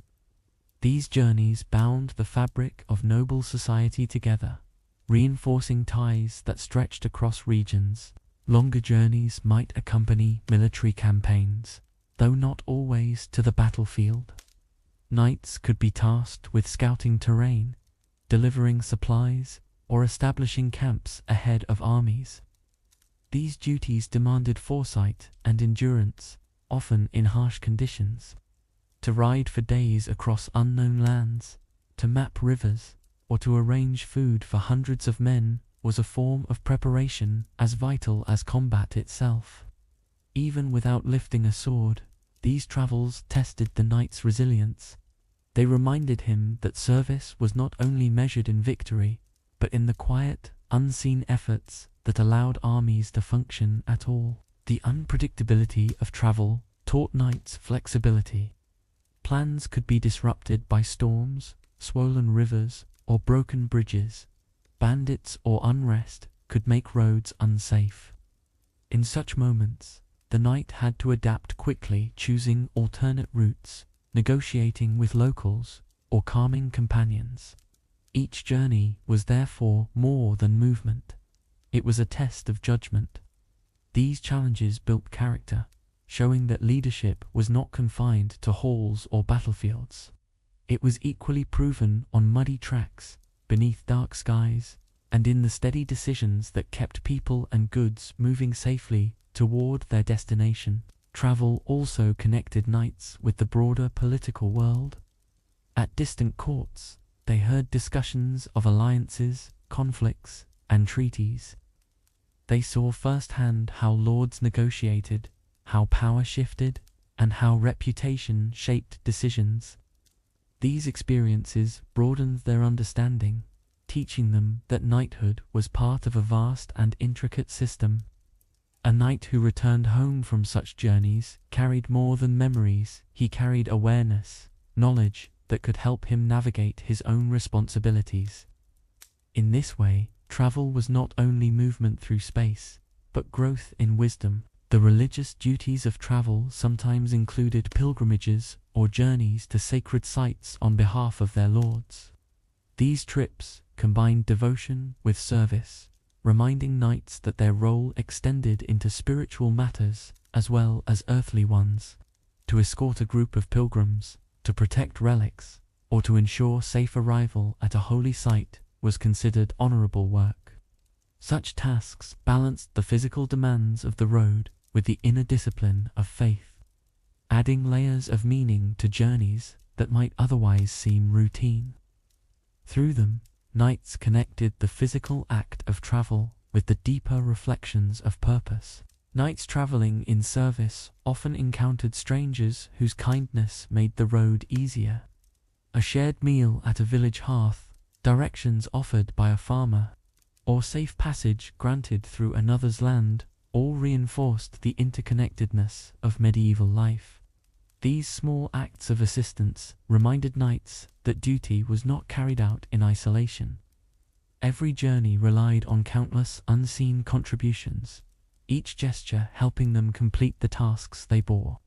In reflecting on these experiences, knights were reminded of humility, the recognition that no one truly served alone. Journeys could also bring moments of loneliness.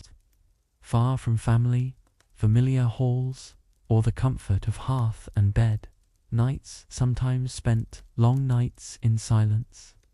Yet even these moments carried meaning. The quiet of a starry sky, the hush of distant forests, or the sound of wind against tent walls offered space for reflection. Travel stripped away distractions, leaving only the road and the self. In these pauses, knights often considered the responsibilities they carried, the lives they protected, and the future that lay ahead. Solitude, though heavy, could also be clarifying. The return home after such travels was often met with relief and joy. To step once again into familiar courtyards, to hear the voices of family, and to rest in the comfort of one's own hall marked the end of each journey. These homecomings reminded knights of why they served in the first place, not for endless wandering, but for the stability of their estates and the well-being of their people. Each safe return was a fulfillment of duty, a completion of trust placed in them by their lords. In those moments, the weariness of the road was replaced by the peace of belonging. Ultimately, travel and duties for the Lord showed that knights were more than warriors. They were couriers, escorts, representatives, and companions, carrying out the countless small tasks that allowed kingdoms to function. The clamor of battle may have defined them in stories, but the steady rhythm of travel defined them in life. Through muddy roads, long councils, guarded caravans, and distant journeys, they proved loyalty not in bursts of glory, but in the patience of service. And in that patience, the true strength of knighthood was revealed. Knights are often remembered for battles, yet in times of peace, their role as guardians of justice was just as important. On their estates and within their communities, knights acted as figures of authority, ensuring that disputes did not grow into conflicts. Their presence was both symbolic and practical. To see a knight ride through the village was to feel a sense of order, a reassurance that someone was watching over daily life. Justice, in this setting, was not grand or distant. It was lived out in courtyards, fields, and small gatherings, where knights listened, judged, and kept peace among their people. Disputes among villagers were common in medieval life. Boundaries of fields, rights to grazing animals, or access to water could spark tensions. A knight was often called to resolve these disagreements. Sitting in a hall or even under the shade of a tree, he would hear each side, weigh their words, and make a judgment. His decision carried weight, for it was backed by his role as protector and landholder. Fairness was expected, and though not every choice pleased everyone, a knight's ability to calm disputes ensured that communities remained stable. In this way, his role as judge was as vital as his role as warrior. Justice extended beyond disputes between neighbors. Theft, trespassing, and breaches of duty required attention as well. A knight's responsibility was to ensure that wrongs did not go unanswered, but also that punishment matched the act. Too harsh a response could breed resentment, while too lenient a one could invite more disorder. Balance was essential. Knights who ruled with fairness earned loyalty. Those who did not risked losing the respect of their people. These small judgments, made daily, often shaped a knight's legacy far more than any battlefield victory. The knight's presence also acted as deterrent. Bandits, poachers, or troublemakers were less likely to act boldly when they knew a knight enforced order. His hall, his guards, and his patrols reminded everyone that peace was guarded. This did not mean that crime disappeared, but it was tempered by the awareness of authority. For villagers, this presence offered comfort. For outsiders, it served as a warning. In both ways, the knight's role in maintaining local order shaped the rhythm of daily life, making it possible for people to work, live, and rest without constant fear. Order was also reinforced through rituals of justice. Gatherings in the village square or at the manor hall gave disputes a public space. Witnesses could speak, neighbors could observe, and judgments could be made openly. This transparency gave legitimacy to decisions, showing that justice was not hidden but shared. The knight's role in these moments was not only to decide, but to embody fairness. His voice carried the expectation that law and peace were not abstract ideas, but living practices, upheld in the presence of the community. At times, knights also acted as mediators between their people and higher authorities. When lords or officials demanded taxes, labor, or resources, the knight could speak on behalf of his community. This role required careful diplomacy. To push too hard against a lord risked punishment, yet to ignore the needs of villagers risked unrest. Acting as a bridge between both sides, knights tried to maintain balance, ensuring that obligations were met without breaking the trust of those they led.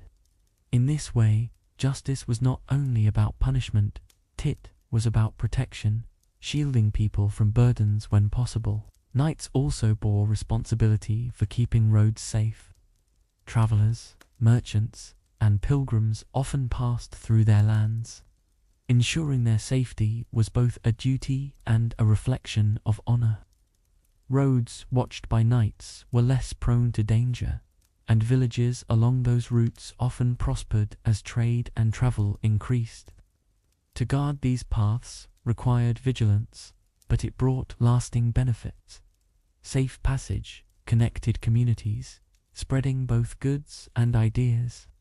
The knight's role in securing these routes made him not just a guardian of fields, but a guardian of movement itself. Maintaining local order also meant enforcing customs.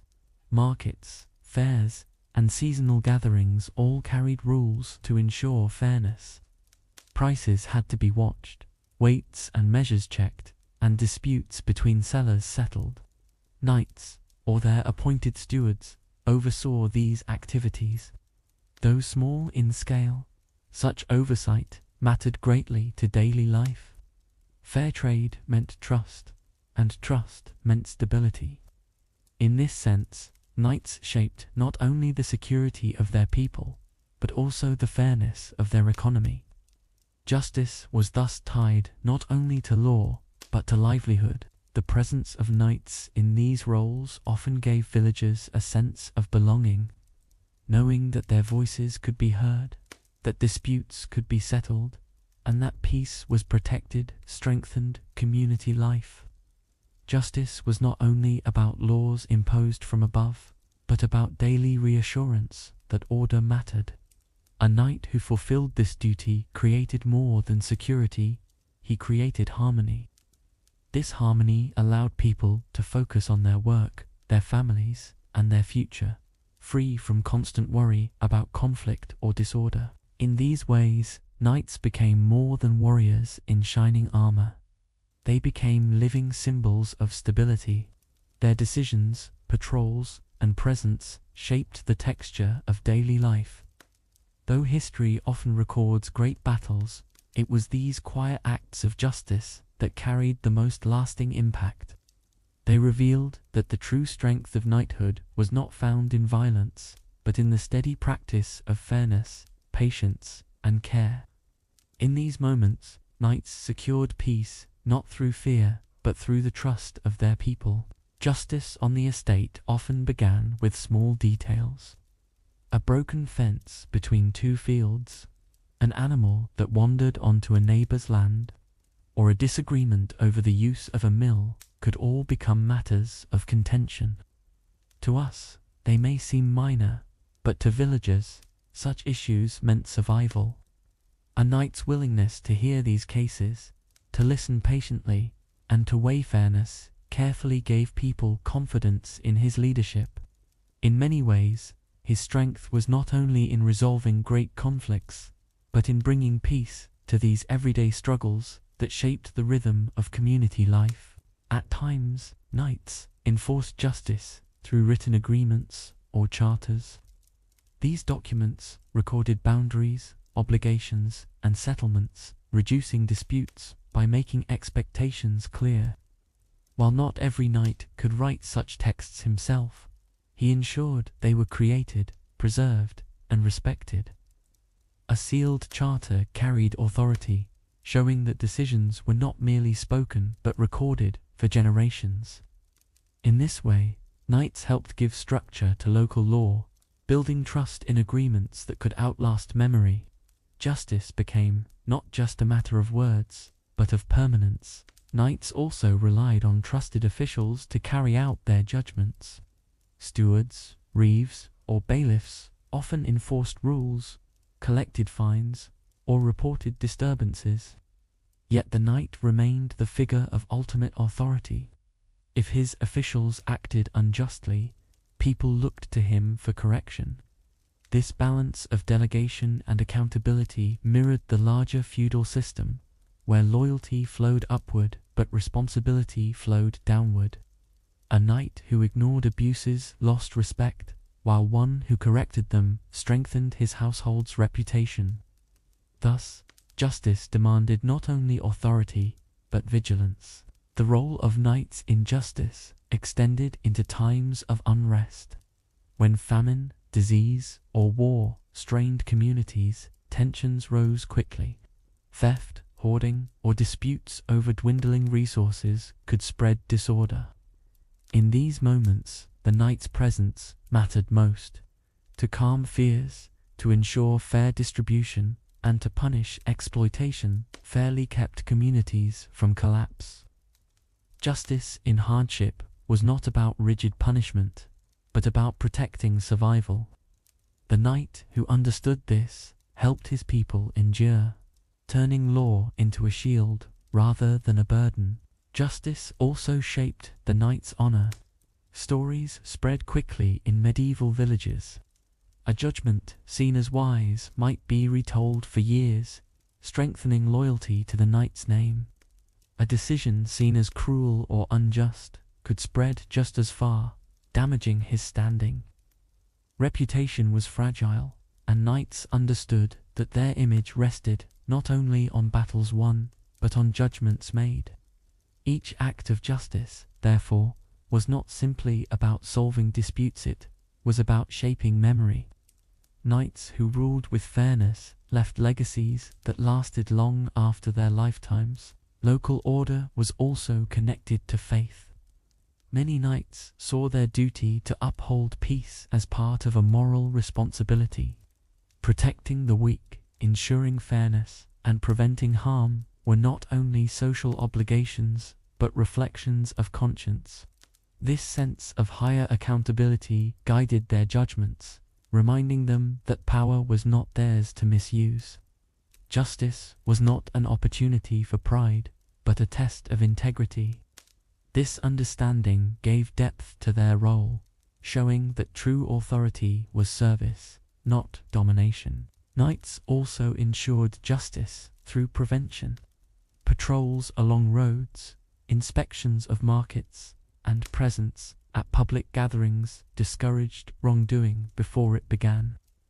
People behaved differently when authority was visible, and knights understood this. Their presence created calm, making it less likely that disputes escalated or crimes occurred. Prevention was a quiet form of justice, rarely celebrated, but deeply effective. In this way, knights shaped peace, not only by resolving conflict, but by ensuring it never fully formed. At times, knights themselves were held accountable by higher lords or kings. Justice did not flow only downward. If a knight misused his power, neglected duties, or abused his people, he could face consequences. This accountability reinforced the balance of the system, ensuring that no one stood above responsibility.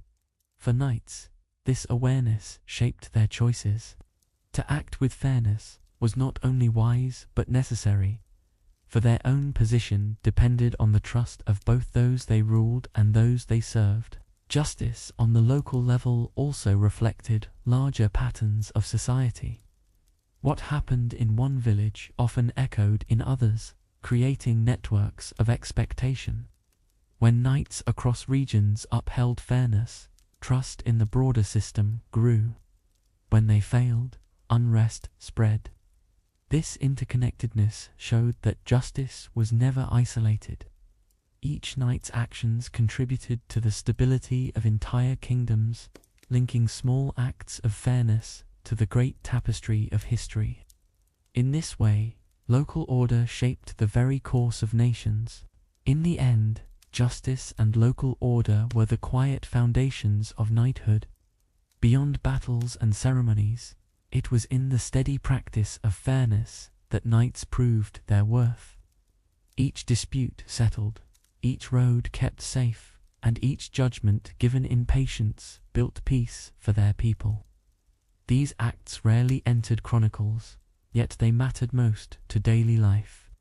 They revealed that knights were not only warriors, but guardians of stability, carrying the weight of justice in the ordinary moments of medieval existence. And in these moments, their true legacy was written, not in steel, but in trust. Life for knights was not always defined by duty, training, or travel. Beyond the weight of responsibility, there were stretches of time filled with quiet moments that passed gently, without demand. These were the hours often overlooked by history, yet they were among the most human. To sit at a fire, to walk through fields, to pause in silence after a long day. These moments revealed that knights were not only symbols of strength, but people who longed for peace, just like anyone else. Evenings were often the calmest part of a knight's day. After meals had been served, tasks completed, and the estate settled into rest, the halls grew quieter. Candles flickered, fires burned low, and voices softened into murmurs. In such hours, knights found a chance to breathe. The demands of leadership faded into background noise, replaced by the stillness of night. This rhythm of slowing down offered balance to the otherwise heavy weight of service. For many, walking the grounds became a simple habit. To move among stables, gardens, or courtyards as stars appeared overhead was to feel connection with the land. Horses shifting in their stalls, the rustle of leaves, or the hush of wind across stone all spoke softly to the senses. In these walks, knights were not commanders or judges, they were observers of the world, finding solace in the quiet beauty around them. Family often filled these quiet moments. Children might linger with questions, eager to hear stories before bed. Spouses might share conversation, reflecting on the day's events. These simple exchanges turned nights into memories. They were not recorded in chronicles, but they carried more weight than battles ever could. The warmth of voices, the comfort of presence, and the bonds of love offered strength beyond any armor. Reading or listening to stories was another evening practice. When books were available, knights might spend time with texts of history or reflection. When not, they could listen as clerics, poets, or family members shared tales aloud. These stories carried lessons, but they also offered escape. They allowed minds to wander, to step beyond the demands of reality, and to rest in the flow of words. In this way, learning blended with comfort, bringing calm as the night deepened. Music also filled the halls of knights during quiet hours. A lute, a flute, or even the sound of voices raised in song created a gentleness that soothed minds and hearts. Music carried both memory and joy, reminding households that life held beauty even in ordinary times. For knights, listening to these sounds was not a distraction but a renewal, restoring their spirits for the tasks ahead. In stillness, music offered healing. The practice of reflection often accompanied these moments. A knight might sit alone, considering choices made, responsibilities ahead, or lessons learned. Reflection was not always solemn, it could be hopeful, filled with gratitude for family, land, and peace. These thoughts gave meaning to their role, reminding them that strength was not an end in itself, but a tool for service. Quiet contemplation, carried out in the glow of firelight, revealed the inner life of knights more clearly than armor ever could. Rest itself was a form of strength. To lay down after a long day, to let muscles relax, and to allow thoughts to drift into dreams was essential. For knights, whose lives demanded endurance, sleep was as necessary as training. In those hours, the weight of armor was forgotten, the tension of duty set aside. The stillness of rest prepared them to rise again, ready to meet whatever awaited. Not all quiet moments were at night. Mornings, too, carried their own peace. The stillness before the estate awoke, the first light of dawn spreading across fields, and the soft sounds of animals stirring all gave nights a chance to begin in calm. These moments of renewal framed the day, offering perspective before responsibilities gathered again. Dawn became as sacred as dusk, bookending life with gentleness. Above all, the quiet moments reminded nights of their humanity. Beyond titles, duties, and battles, they were people shaped by the same needs as everyone else needs for peace, rest, family, and reflection. These times did not make them weaker, they made them whole. They showed that even in a world of duty and danger, there was space for stillness. And in that stillness, nights found the balance that allowed them to carry their responsibilities with patience. Quiet moments also appeared during journeys. When traveling for their lords or families, nights often found themselves pausing along rivers, in forests, or on hillsides, where silence stretched wide. These pauses were not wasted. They gave time to breathe, to reflect, and to admire the world around them. Even in service, nights discovered that stillness could be found, tucked between long rides and distant duties. In these brief interludes, the road itself became a place of calm. Seasons added texture to these quiet hours. In winter, silence deepened, broken only by the crackle of firewood or the howl of wind outside stone walls. In spring, mornings brought birdsong and soft breezes, inviting walks through damp fields. Summer evenings glowed with fading sunlight, while autumn nights filled halls with the scent of harvest. Each season shaped how nights rested and reflected, tying their moments of peace to the natural rhythm of the world. Some nights wrote letters or kept records during their quiet hours. Even simple notes about land, family, or agreements gave structure to their reflections. These writings, though practical, also carried glimpses of personal thought. They revealed the private side of knighthood, the worries, hopes, and gratitude that filled the spaces between duties. Writing became another way to slow down, to order the mind, and to turn fleeting moments into something lasting. Silence also encouraged gratitude. In the calm of night, a knight might look upon his household, his land, or his family and feel thankful for stability. These thoughts did not erase hardship, but they softened it, reminding him of the good woven through each day. Gratitude, carried quietly, strengthened the heart. It allowed knights to endure burdens with patience, seeing beyond duty to the blessings that accompanied it. The quietest moments, perhaps, came when knights prayed in solitude. Alone, without audience or ceremony, they bowed their heads in reflection, remembering that their strength was not their own. These private acts of humility balanced the weight of leadership. They reminded knights that service, justice, and duty were not merely tasks, but trusts. In such stillness, their character was refined, shaping them as leaders who carried both courage and compassion. Knights knew that quiet moments could not erase hardship, but they gave balance. They were the pauses that made endurance possible, the rest that made strength sustainable.